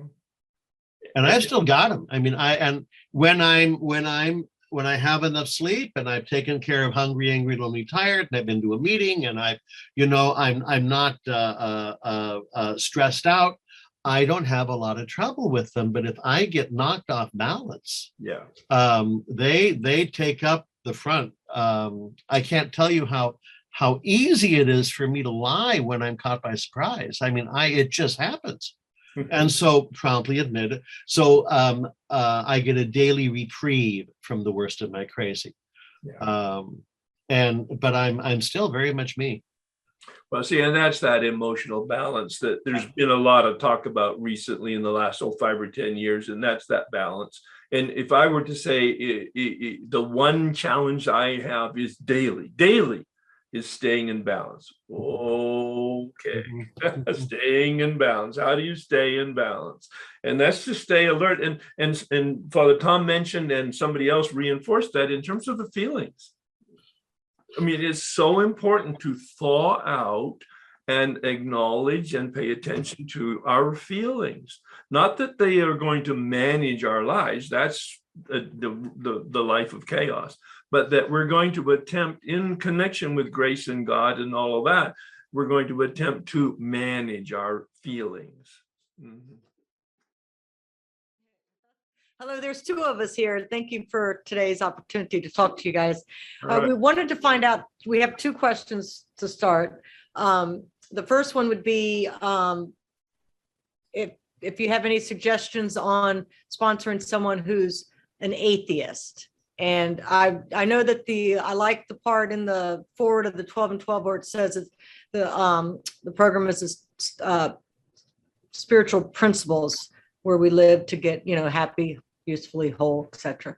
So I wanted to find out from that question about the webinar or the workshop that you talked about principles, and thinking that might help me on this path with this person who's an atheist. I'm not an atheist. I'm the extreme opposite of that. So, so it is a challenge for me. It'll be the first time I've had a conversation with somebody who was a professed atheist. So, which is why I'm on your call today. I was just kind of just get some insight on that. And then the other question is, we're both of us, this one here, we're both trying to work with somebody who is always relapsing, but always wanting help. And so, and how it works, it does talk about like eventually we have to move on, or I don't know the quote, but we wanted to see how that works with you. And when do you decide that somebody's not listening, or just you're not the one for them, and how do you handle that? Does that make sense? It makes total sense. I'd like But two different people, two different situations. Right. And I get it. I'd like to answer just shortly, and then I'd like to invite Tom. And that is, with the atheist, I can't help them from my standpoint, because I have no experience with that, like yourself. But I have a guy in Toronto that I refer all my agnostic and atheist people to, because he's the leader of the atheist group. They literally have a formal group in Toronto of alcoholics and drug addicts that are professed atheists and agnostics. And they have an entire 12-step group for that. And so you could email me and I can connect you to them, and they can have that conversation. With regard to somebody who is constantly asking for help but not taking the action, I never turn anybody away, but I do hang up on people. If in fact they call me and they start talking about their job or their relationship or their money problems, I ask them, what step are you not completing? And once they start stuttering, I say, call me when you've done the suggested work. Thank you. All right, Tom. Yeah. I don't argue the God stuff at all. People come from many different backgrounds. Right. And some kind of higher power needs to be somewhere. And it's a very good. It's a very good start. Yeah, power other than myself. Other than me. Yeah, Bill. But it's 12 and 12. Bill says use the group for a while. Yeah. Yeah, and if someone is argumentative on the question, they can talk to someone else. I mean, I'm just not interested in that. Exactly. It's a waste of time. But I know, I mean, I have been at meetings where someone has talked about their conception of God, and I wanted to pull them inside and say, you're crazy. That is a stupid way of understanding anything. However, you don't say it's none of my business. And if they want to outside the meeting, talk about some stuff, I'm happy to when there's things to read. Right. But there are a lot of sober alcoholics and addicts who are atheists and agnostics. Exactly. And I had this fellow, he was a young man, he was a very zealous evangelical Christian. And he demanded an answer. He said, how can atheists get sober? Yeah. This is impossible. It can only be through Jesus, he cried. Whoops. And I listened to him for a few moments and I said, they get sober because God is generous. Mhm. That's all. And I'm not going to argue this with you. Yeah. And as far as I had one fellow, taxi cab driver, San Francisco, alcoholic with a tiny crystal meth problem. And I tried, but we just did not connect at all. And I told him he needs to find a taxi cab driver in San Francisco who's clean and sober, Mhm. Yeah. because we were not making the connection, but he wanted me to fix him, and I told him there was nothing I could do. And it was very stressful. He's now got 7 or 8 years in recovery and he's doing it because he found another meth head who That's was right. clean and sober in San Francisco. Yeah. So thank you, God. But there's some people, it's just not a match. There was someone else, we were just so different in our understanding of higher power stuff, it didn't work. Yeah. Again, we were talking past each other. Mhm. No one's fault, but it just didn't work, and she just stopped calling, and that's okay with me. Thanks, Tom. Coming back to Lisa, any further comment or question about our responses? Nope. I think That's very that's helpful. good. Thank you so much. Yeah. Well, your principals workshop, is that on your website? It's not on my website. I have a YouTube channel, and on there are several playlists. I begin to learn the vocabulary, and that's about as far as I can say. You'll find it. I'm pretty confident. Okay. And Okay, if you don't, thank you. email Thank me, you. and I'll help somebody help you. All right. All right. Thank you. Thank you. You're welcome. Thank you. Yeah, thank you both for this wonderful workshop. It's been great. When you asked in the beginning why we enrolled and why we want to be here, of course, I want to be a good sponsor and make a profound difference and help, convey jewels and wisdom that can help people, not just in their recovery, but in their life, obviously. One of the things I struggle with is I've probably made my first 20,000 mistakes early in life. And so I kind of have a lot of answers, because I've done it the wrong way.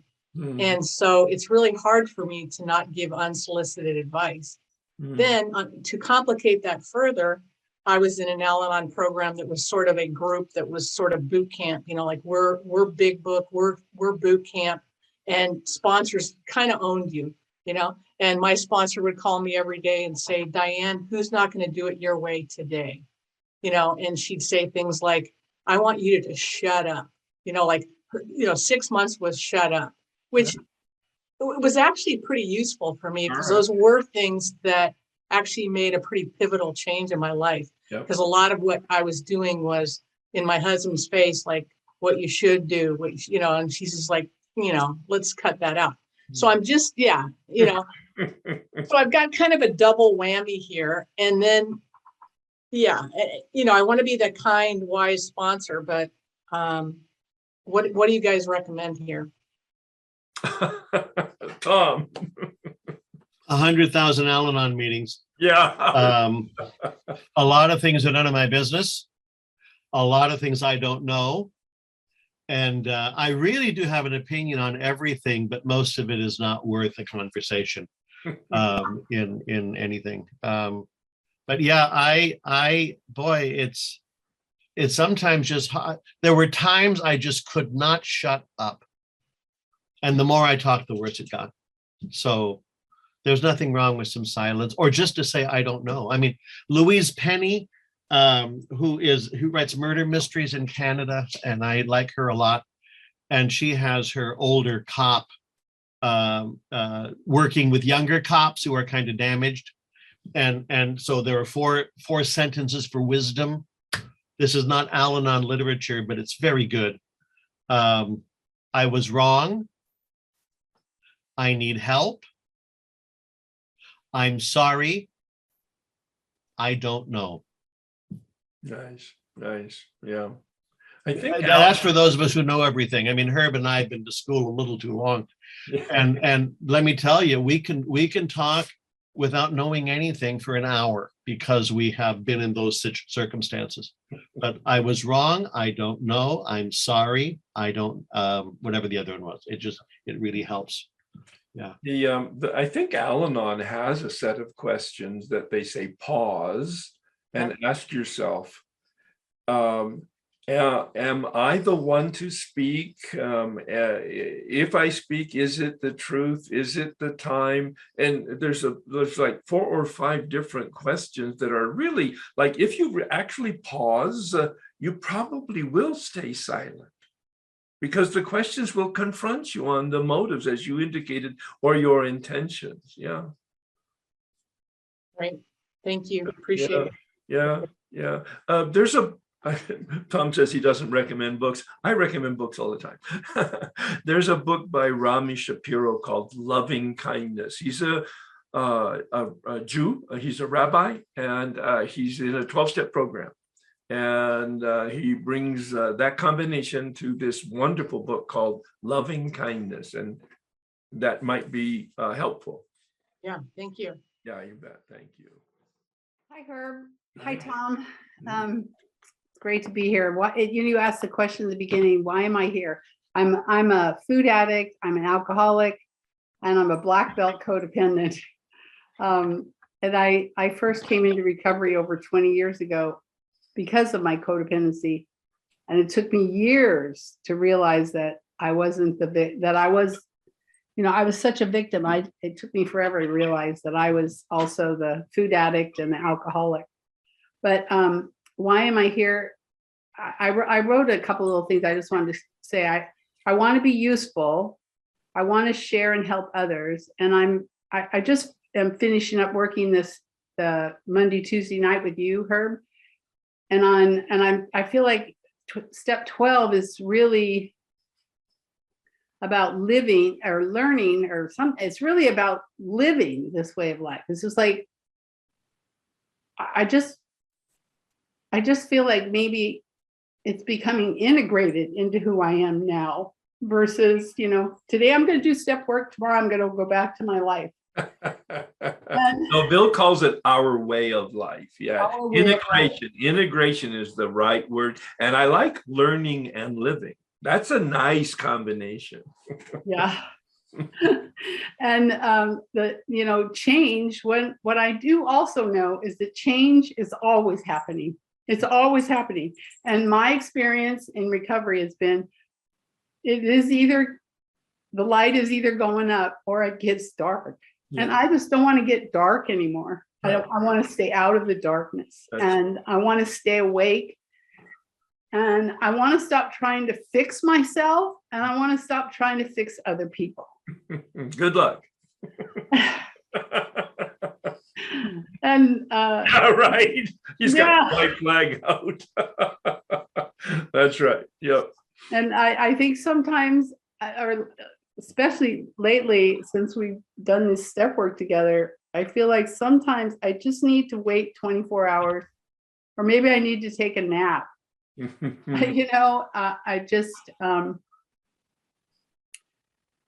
So anyway, I do want to stop trying to fix other people. When I think you've shared before, Herb, that, as you get older, you make so many mistakes along the way that you just learn a lot. And so when I interact with younger people, it's like, I want to go, whoa, watch out, you're going to fall off the cliff, but then sometimes you just have to, I wouldn't have learned them if I hadn't gone through them myself. So finding that in sponsoring, especially, I'm sponsoring a young woman who she's celebrating, she's 42, she's 40 years old today, and I'm 72, and I want to tell her how to do everything. And it's not going to work if I do that. So anyway. Well, one of the reasons I like going to meetings is I learn from other people's experience, which means I don't have to make those mistakes. Mm-hmm. Yeah. So it's Also, each year of recovery gives you 1 more second of response time, that's right. you know? That's right. So you don't have to say, Yeah. in Narcotics Anonymous, they say first thought wrong. And sometimes we don't have to say anything. Yeah. And I think that the Al-Anon about weight, why am I talking? I've heard Why am I that. talking? Why And am I don't talking? pick up the grenade. That's another Al-Anon slogan. that's- That's very yeah. important. Yeah. So thank you. It's great to see you, Tom. I used to live 30 minutes from El Retiro, and I did multiple workshops with you and Terry both. And Yeah, I'm nice. Nice. not close anymore, so it was great to see you today. Thanks. Thanks. I have a few questions you guys could. I wrote them down and gotten longer. So, one, how do you know when that your own house is in order enough to be a sponsor? Is there any numeric period of sobriety that you should have before you take it upon yourself? Two, do you go page by page with your sponsees? I never three, have. Okay, there we go. Three, do you give advice, recommend other literature? I think you guys have covered that. Four, do you set time for sponsees to call them, or let them call you? I think you guys have different practices, but if you want to comment. And Father Tom, do you recommend a book? Could you recommend a book to me on Saint Ignatius Loyola? I've never read about him. It intrigued me what you said. Tom? I know you don't recommend books, but Yeah, there's stuff on him. I'm trying to think of a name and my mind is blank right now because of my 74th year, but if it comes back, I'll let you know. There you go. Yeah. All right. And in terms of time, if you have some sobriety, you're welcome to help somebody who doesn't have any time. Of course, it's better if you've worked some of the steps, especially 4 and 5. That's the profile. If you haven't read the 2 paragraphs on page 18, it could have been named 2 paragraphs on sponsorship. It wasn't, but read those 2 paragraphs and it's a profile of sponsorship. And one of the keys is that you've learned something about yourself. And my sponsor translated that as 4th and 5th step, but there's no rules here. If you want to help somebody, help somebody. And whether you have 1 day or 1 decade, but try to share what you have, what you know, what your experiences is, as Tom was saying, so that they can identify with that and you're not overreaching. Don't be Herb, be Sam. Yeah. Also, Bill and Bob, one spoke and the other listened. Yeah. And then the other spoke and the other listened. Yeah. And then they met AA guy number 3. I mean, they were inventing this by the seat of their pants. But the human contact is really very helpful. And just to have someone be glad to see you, is amazing. And some some new people, when they come in, they don't feel very lovable. And so any kindness goes a long way too. That's also true. So important. That is just so, Yeah. and that respect that you talked about, Tom, that is just so important. And that non-judgmental openness with not the judgmental or the, as Tom was doing this when the other lady was talking. You asked the question about page by page, and I'm not quite sure what you mean by that. I know there are sponsors who sit down and read the book with each other. And that really works for some folks. I don't do that. I told one fellow that he shouldn't ever get married again. Other than that, I don't give a lot of advice. He's tried it 8 or 12 times. I think he's done. Wow, That might be crossing a line. That's making dating very formal. But I engaged a step guide, and many times that's the role I play, which is I give assignments in terms of the steps, looking at the big book. And then I ask them to finish this. Then we'll sit down and we'll look at the assignments, which will be sometimes the page or the paragraph or even the sentence and the word. It's not a rigid going through each of the pages. But as Tom just said, everybody finds their own way. I knew a guy who sponsored a guy who didn't know how to read or write. And he literally read each sentence to this man who was not able to read and write. And this man who was leading the man through the steps actually did the writing of the man's fourth step. And then, I mean, obviously it took a while, but then the man who couldn't read or write had a spiritual awakening because he did finish those 9 steps that way. Wow. And that's way above my pay grade, I'll tell you that. Mhm. And then a set time, again, that's a personal kind of decision that would never work for me. I tell people to call me when they can, or even better, email me and set up a day and a time that we can talk. And whether it's 5 minutes or an hour, it depends on what the subject is. I'm not here to be their parent, and I'm not here to be their therapist, but I am going to listen and be a sounding board and share my experience. Tom? That's right. Sam, anything else? No, that's it. Thanks, guys. That Great was program. wonderful. No, Very see, that's, enjoyed it. yeah, that's getting into the details of sponsorship, which is really, what Tom and I hope to accomplish here. Everybody's comments and have elicited from Tom and I our experience, and they've shared their own. It's been wonderful, and we continue with that. I had a nice, clean question, but now I cannot resist a comment. Would it be, oh gosh, my screen got all messed up. I am aware of a really great book about, it's a comparison of the 12 steps to the spiritual practices of St. Ignatius. And if it would be okay, I would put that in the chat. Would that be all right? Sure, wonderful. Father Jim H. Jim Harbaugh's book. Yeah, that's good.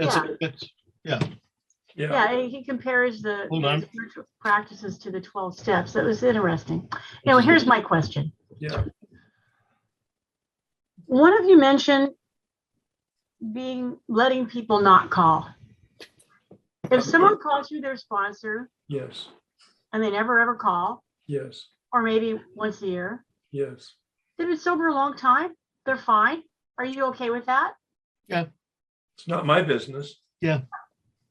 Yeah, it's not my business. Resisting temptation that you're not doing your job or should have done something I'm different? staying sober and I'm answering the phone. What more do you want, Angie? Yeah. You're what? I'm staying sober and I'm answering the phone. What more do you want? Yeah. Yep, right. That was it. Yeah. And I've never terminated a relationship. They terminate it themselves. I make suggestions and some of them take it and some of them just go away. Now, I have been criticized by people I respect who say, Herb, you're doing a disservice because they have the delusion that they have a sponsor, but they're not following direction. I go, that's not my business. Yeah, it's not my business. Yeah. Yeah, that's a great, a lot of things are none of my business, Angie. It's just such a relief. Yeah. Well, yes. My own spiritual director said, Herb, you're so task oriented. He said, you're responsible for the effort, but the results are none of your business. It was like, oh my God, what a relief that was. Yeah. Angie. Thank you. And I hear so-and-so is your sponsor. I say, who? I have no idea what they're talking about. Well, that's another thing. Nobody knows who I sponsor. I don't tell anybody.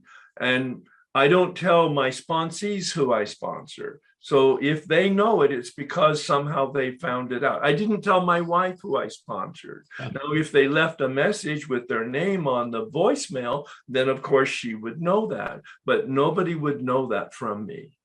No, there are some, this might be a Southern California thing, I'm not sure, and I try not to be critical of you Southern Californians, but I've heard it, some people, I'm so-and-so, I have this much sobriety, and I sponsor this many people. Yeah. And then they'll give and my sponsor was sponsored by so-and-so, sponsored by so-and-so, who goes, so it's apostolic succession, to the original 100. Oh yeah, everybody goes back to either Bill or Bob. Yeah, and and well, quite frankly, it is prevalent in Southern California, and I don't agree with it at all, but I also don't make comment about it publicly other. Yeah, I don't either, but I notice it. I notice it is strange behavior. I also do not approve of the 10-minute coffee break in an hour-and-a-half meeting in Los Angeles, just so you know. I think that's wrong. Oh, okay. Well, I actually like it because And you're wrong, Herb. You're wrong. I don't mind being wrong. But I also like the idea that people have an opportunity to mix and connect where they might not come early enough or they might not stay afterwards. But I do respect your opinion, even though you're from Northern California, Yeah. so I exempt you. Yeah. And you clap too much too, but that's another issue. Go on. It's a happy seal. I'm an Al-Anon, and my sponsee has revealed to me that she is alcoholic and attending AA, which I, support her in that. And a while later, she told me that she was comfortable with just having one sponsor, and that sponsor being me. And I think I had enough recovery to tell her that I wasn't okay with that, because I have no experience, strength, and hope to share with her, because I'm not an alcoholic. And I'm just, and I think I know enough to bring out the duct tape to keep my mouth shut. And as far as sharing her journey through AA, is there any input, advice you could offer me? The heart of your question, I think it's an excellent question and topic, is multiple sponsorships in multiple programs. Now, I personally think that there is room and reason for more than one sponsor, but I don't believe there's any sense to having multiple, meaning over like 2 or 3, because I don't think the program's essence is that difference. There is a difference between alcoholic and Al-Anon. There is a difference between an alcoholic and a food addict. There's a huge difference in terms of from my experience with it, from some of the protocols that are necessary to understand changing patterns of behavior and managing whatever that addiction is in whatever way that is recommended. But having 4 different sponsors, because you're in CODA and you're in Under Earners Anonymous and you're in Overeaters Anonymous and you're in Al-Anon and you're in Alcoholics Anonymous, it's kind of like, yeah, no, I don't think so. Because the steps are the steps are the steps, and the spiritual malady, the unmanageability, is the problem. The addiction is a problem, but not the problem. And so I come at it from that standpoint. I don't have any, obviously, well, maybe not obviously, I have no rules and regulations about it, but I have a recommendation that you not be too disparate in your connections with sponsors and with programs, quite frankly. Is that answering your question? Just to be open-minded and hear what she has to say as she's working through the steps. Well, if you're not an alcoholic, it's probably best that she have an alcoholic sponsor. Okay. Father Tom? I want to keep it real simple. With Terry, I mean, he's also the adult child of an alcoholic. So most of my craziness I can deal with one sponsor. That's the best, yeah. Yeah, and that's best. And there are sponsors in more than one program, but for purposes of simplicity, you talk to people. Well, I don't know. My experience is one has handled it for me for a long time. Yeah. But he's been around the track a couple of times too. So So I'm an Al-Anon, and my sponsee started attending AA. Uh-huh. And so, and she wanted to settle on one sponsor, me. And my concern is, I don't have experience, strength, and hope. And to let her offer. know that. And when she tries to throw AA stuff at you, you can say, I don't know. Mhm. Okay.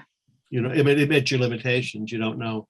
Mhm. Like my experience with my taxi cab driving meth head. I mean, I don't know. Yeah. And some, I like the idea of calling different people for backup and support. That expanding your network, I think that's a very good idea. Yeah. Yeah. Okay. Thank you. Thank you. I had a experience with two separate sponsees over the past 3 years with they get to a certain point in the steps and then they stop working the steps, and it usually starts with them canceling like our bi-weekly meetings. Sure. And then they're not really willing to do whatever assignment I have given them, and they kind of do that for a few months, and then they usually relapse. Mhm. And that's happened with two different women that I've worked with, and I worked with them for over 3 years each. Yeah. So you develop a bond and a closeness, but then they get stuck on something, and it's, for me, both of them were stuck on the 8th step. And Right. You mean they so- wouldn't do it? You mean they wouldn't do it? yeah, like they didn't want to make the amends, and they didn't want to write the list, right? Because it's really, they were too afraid to make certain amends that they thought they had to make, but they hadn't even written the list and talked about whether or not they even had to make them, right? Sure. So you might want to revisit step 1 to see if in fact there's any desperation, and visit step 2 and 3 to see what they really believe and trust in a power other than themselves, because they're obviously not motivated. 8 and 9 are the two most difficult steps. 8, making that list it's very confrontive.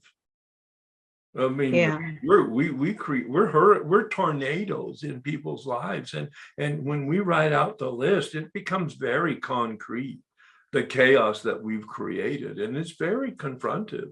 So this is not a walk in the tulips, and it might be they need to just revisit steps 1 and 2 and 3 to reconnect with why are they doing this work in the first place. But Yeah. again, people leave. I lose over half of the people in the workshop in the 4th step, because it's hard work, number 1, and it's hard to see and to accept, number 2. So it's just what is, and it sounds like you might be a little more attached than you might want to be. Yeah, I definitely, my sponsor and I talk about letting go, and they have their own higher power, because, I worry about them like living, because, people go out and then they die, like it's a reality. But why are you worried about it? Well, I just care about them and I don't want them to die. No, I understand, but do you have any control over any of that? Yeah, I definitely don't have control over it. So. Yeah. Am I, in Al-Anon, I think they have a term, release them with love, right? yeah.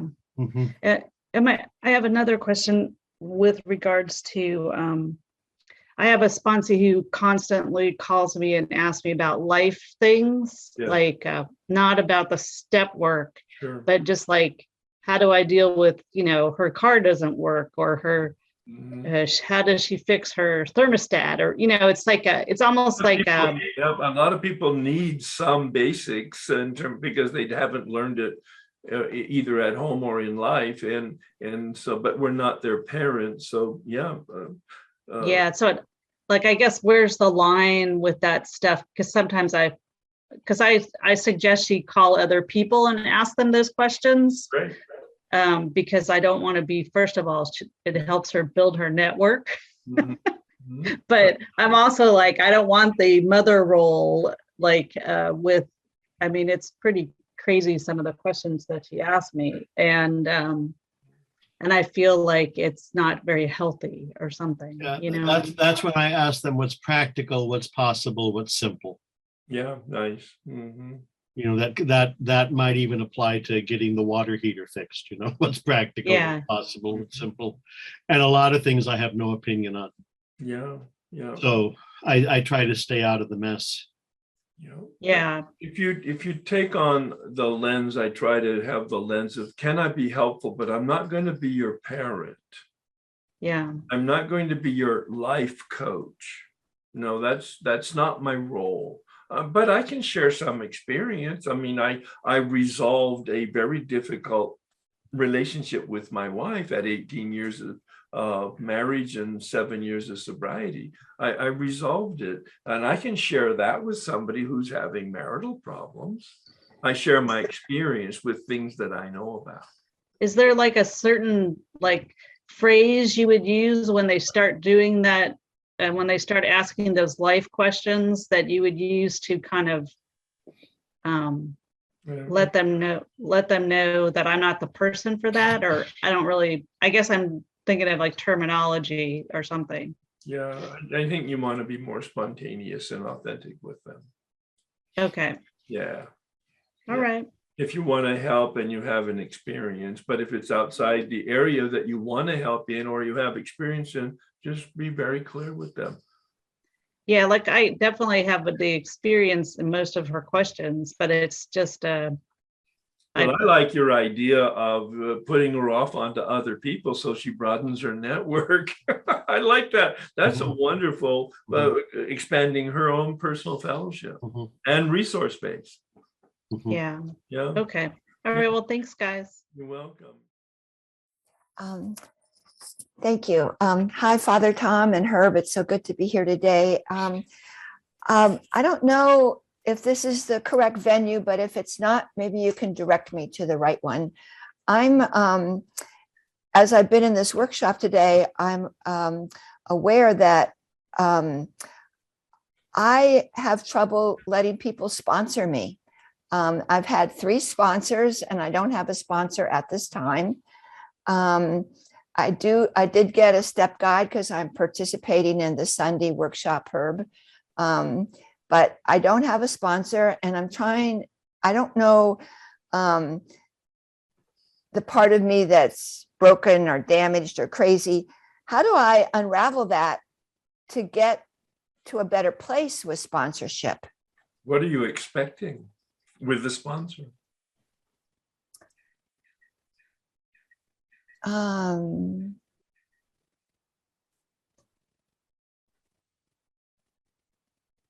I don't know. What? What's the problem? You think that's the problem? Well, I don't know. I If mean, you don't know what you're looking for, you won't find it. Yeah, so sometimes a sponsor, I mean, is just like having a lucky rabbit's foot, you know? I mean, it's just someone who's there that makes you feel a little less anxious. And they're not good, sponsors are not gurus, although you wouldn't know that sometimes. They're not seers, they're not prophets, they don't know the future, they're not infallible. It's another, Dr. Bob talked about being another alcoholic trying to get along, which is a lovelyly democratic small d phrase. Right. It's someone you can spend time with and someone who's safe. Safety's big. Someone you can trust, someone who keeps confidences. Those are important qualities for me. And I know several priests who, as sponsors, had people who were agnostics or atheists. Sure. Because they had an honest conversation with them about stuff. Yeah. And I found that very interesting. So it might not be someone who looks like you, but it is someone who's safe and listens well. But again, it's not Moses. You know, you're not looking for Moses. You're looking for another human being. At the same time, they have some knowledge and they have some experience. They've been around the track a couple of times. I love the word safe. I think it's a critical component. Yeah. Yes, So yeah. you don't go into business together. You don't have sex together. You don't loan money. You know, these are things that are explosive. You Yeah. don't want to be dating your sponsees. It's a very bad series of decisions if you do. You know? Yeah, and or family members. Or family members, or going into business with sponsees. I mean, it's crazy making. So we have a singular primary purpose. Yeah. And when we focus on that, it simplifies a lot of things. There you go. Yeah. I think it's the part about actually trusting other people. Yeah. Like in the workshop that we're doing, you make a decision to trust God. But I don't think that's applied. I mean, I don't see how that transfers over to making, like, I don't think that many women are trustworthy. Well, you don't have to have a sponsor as many women, just have one. Yeah. A lot of men aren't that trustworthy either, but some people are trustworthy. My wife. They keep confidences, they keep their mouth shut, they're respectful of boundaries. It's my turn, your turn. I mean, they're human beings. Yeah. And some people are not. A lot of people are very damaged when they come into the rooms. Right. Yeah. These are people My wife said, trust is earned, it's never given. That's right. It's earned by consistent behavior. Mhm. So pay attention to their feet. Listen to their words, but pay attention to their feet. Yeah, I watched Terry for 3 years before I knew I could trust him. There you go. Yeah. The workshop has been helpful. I came because of the combination of this dynamic duo to see how that would be. And this awareness came up in me. So I'll just see how that plays out from here. But thank you all very much. Thank you. Last year, when you did this, you said something that really had a big effect on my sponsorship of others. And you said, you don't work any harder than your sponsees do. And I hope I said that correctly. I got the concept of it. And it involved, not chasing, not, it's self-evident, I think. One of the things I always do is have anybody who wants me to sponsor them, I have them read that pamphlet on sponsorship. And the most important thing I see in that pamphlet is the part that says the sponsor and the sponsee are on the same, we're equals. And I think that's so important. I was wondering if you could offer any resources for sponsorship.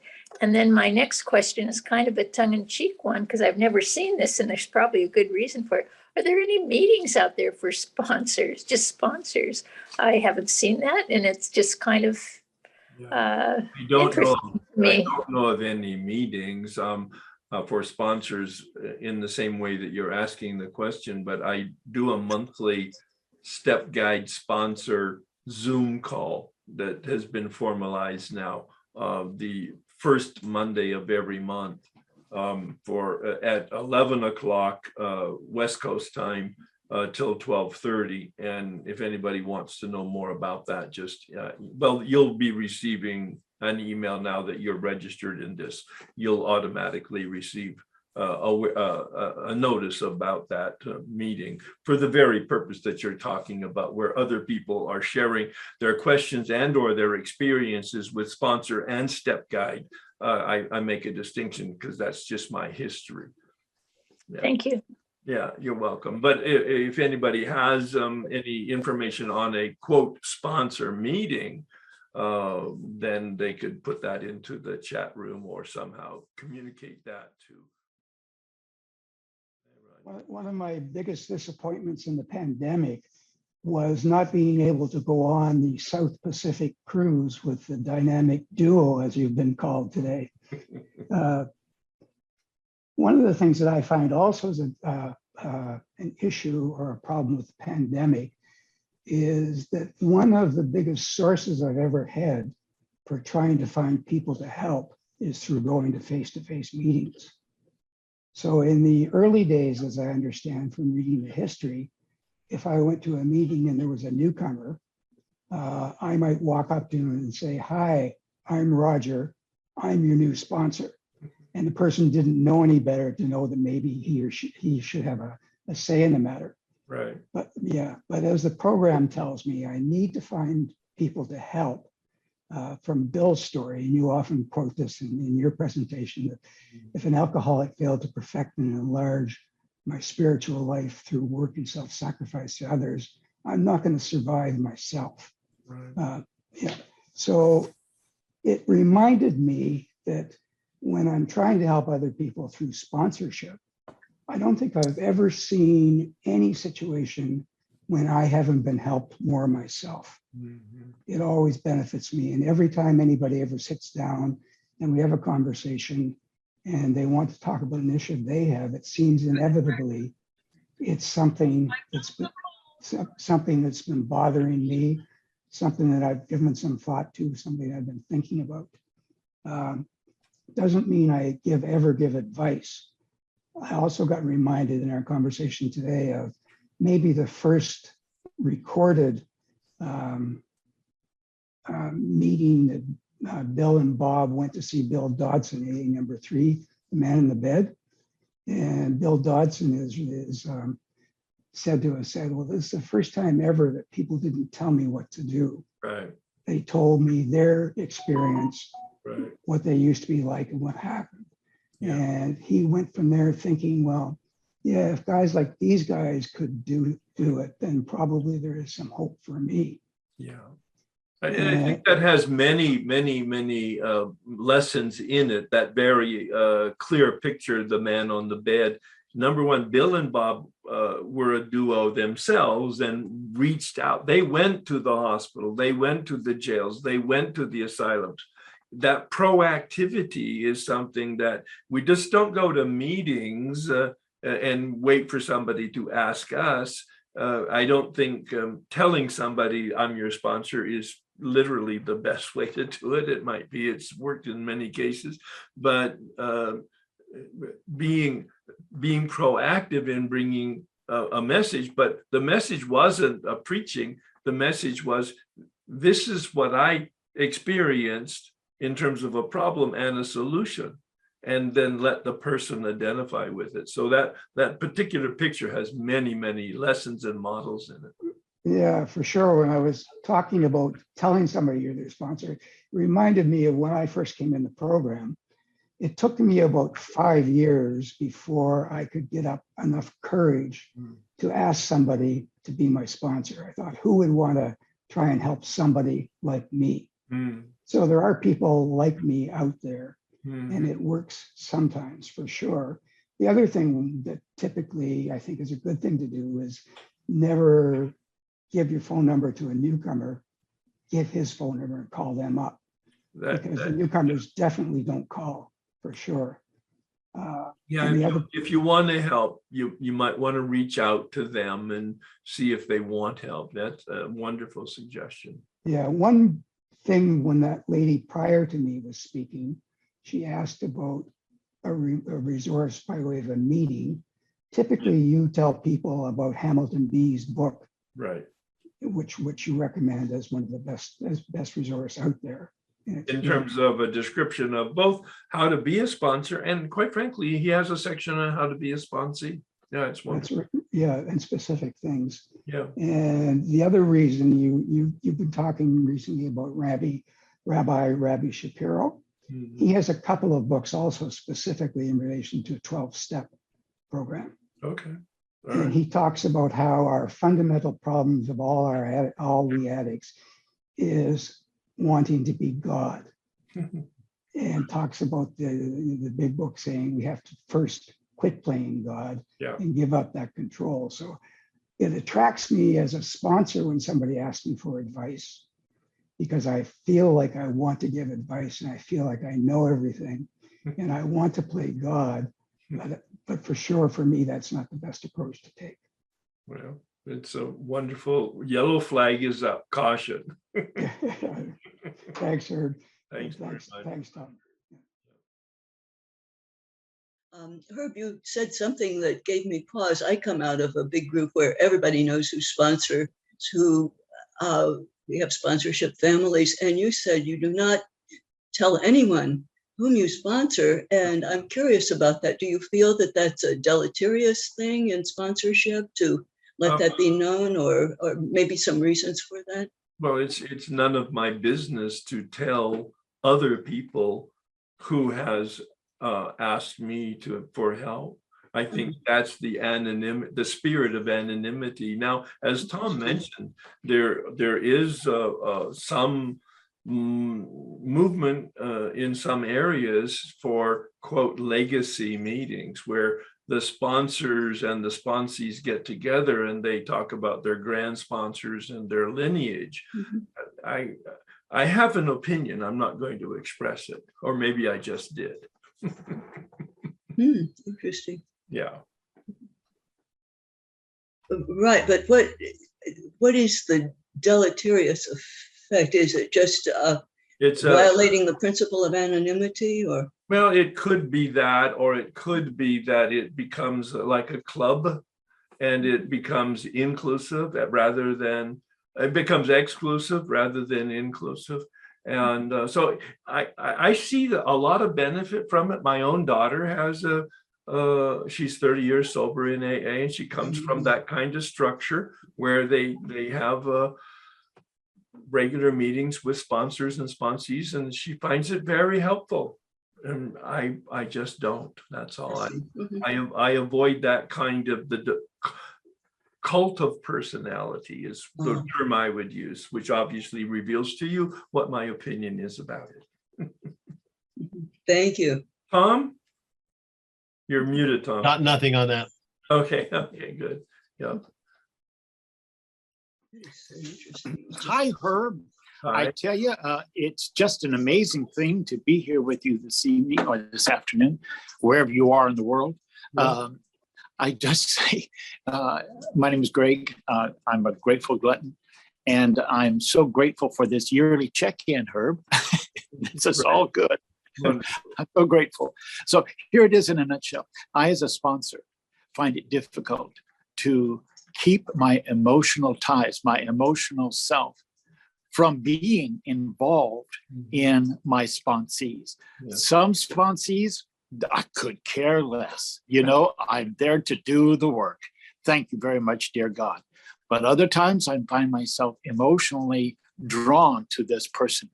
And the only thing that has helped me disassociate, detach from that, I'll give you the solution and then you can comment, is to think of my sponsee as a different age, as a younger age than they are, and how my sexual or emotional ties to them are inappropriate. And that gives me hope. That gives me something to do in order to gain aesthetic distance so that we can be available for the work. That's all. How do you detach? Thank you. Yeah, well, I mean, you're very practical. You found a way to, in fact, detach because you see that attachment is not going to be helpful for you or for them. I think it's, I mean, Tom has come in and made a very simple and single comment many, many times. He said, keep it practical and keep it simple. Yeah, if it works, I'm a very practical guy. Does it work or doesn't it work? Does it help or doesn't it help? Mm-hmm. Yeah. And if I find myself worrying about somebody a lot, I've got some work to do in terms of letting go of this, because I'm getting all, they might be triggering my need for drama or trauma or, oh, one more trip to the emergency room, how close we are. And that might be a craziness. Yeah. My own stuff can get mixed up. Yeah. Oh, he hit the nail on the head about drama, huh, Herb? So here it is in a nutshell. Mary just kicked my chair. Mary just kicked my chair, and she said, "Tell the man I still love it." So there you go. Wonderful, wonderful. Yeah, and everybody, what everybody's talking about is waking up, staying conscious, fostering our consciousness. That is the awareness of our feelings, the awareness of our surroundings. And the more conscious we are, the more competent we will be in navigating this thing called life. This has just been awesome today. Nice. But I feel you left something out that I've heard you say before. that really sat me in my seat about sponsorship. You said you're starting a relationship with someone. Mm-hmm. And, that just gave me such hope because I haven't been very good at having relationships with people. Mm-hmm. And I've had to come out of myself and say how I feel and say what's happening to me and allow other people to be that way with me. And all of a sudden I feel like I'm on the earth, that I'm part of it. And so for 70 years, I wasn't. And just listening to you say that about you're going to begin a relationship. Can you say it for us? Well, I'm so glad that you mentioned that, because yes, that is how I normally start a lot of the workshops, because the word spirituality for me is kind of fancy and sophisticated, and I've replaced it. Spirituality is a wonderful word, but I've replaced it with the word relationship. It's equivalent. It's a synonym for a relationship with life, AKA power, if you will, God, if you will. It doesn't make any difference to me, but life, a relationship with life, and a relationship with myself, and a relationship with others. So this whole process is about our relationship. Yeah. Thank you so much for inviting that comment. Yeah. No, thank you so much. Thank you. Tom, would you like to make any closing comments? I think the end result of any good addiction is isolation and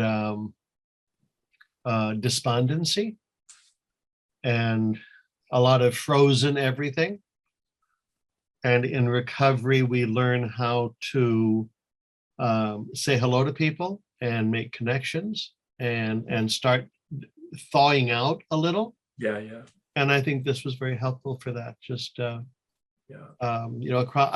Zoom has been a great thing. I mean, I've been really happy with it. I have a couple of friends who hate it and I don't try to change them. I just let them be miserable. I've really been happy to do this. And I've been able to connect with some meetings in Jerusalem. Yeah. And in Pasadena, exotic places, and in Stockholm. I'm going to be doing something in Stockholm. Even Iran, I've talked at a couple of meetings in Iran. Wonderful. Which are women and men in recovery. And this is such a good thing. Yeah, and for that I'm very grateful. The real benefit is come out with the Zoom in terms of the upside of this development. Wonderful, thank you. Yeah.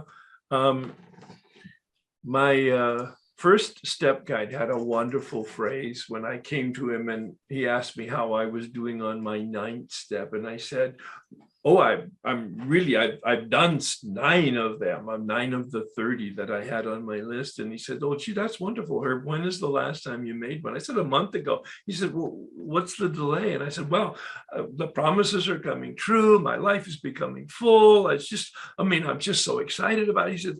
He said, well, I said, but I'm willing to make those amends. He said, Herb, willingness without action is fantasy. I'm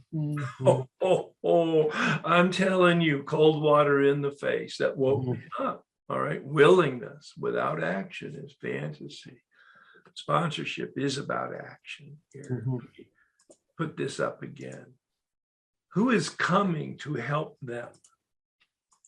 We are the one they are waiting for. Becoming a lantern and lighting the path. Bill Wilson had a wonderful comment. I think, no, it was Bob actually. He said, a life of love and service. Those are the 2 words, and Tom's used them regularly throughout our conversation today, keeping it really simple, keeping it very practical, love and service. And then Bill himself said, equally as simple and as practical, we keep our head in the clouds and our feet on the ground.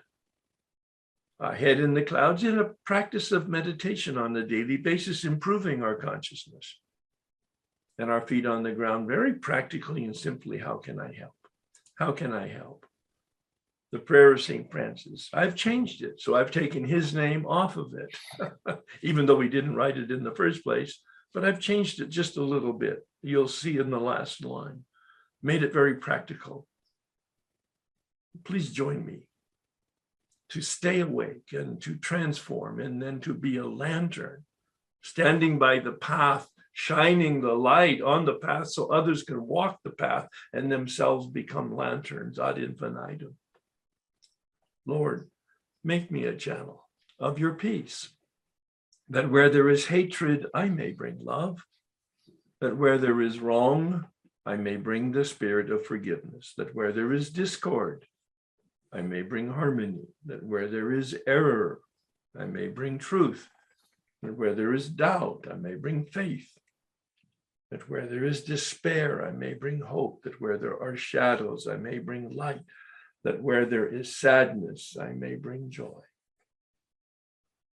Grant that I may seek rather to comfort than to be comforted, to understand than to be understood, to love than to be loved.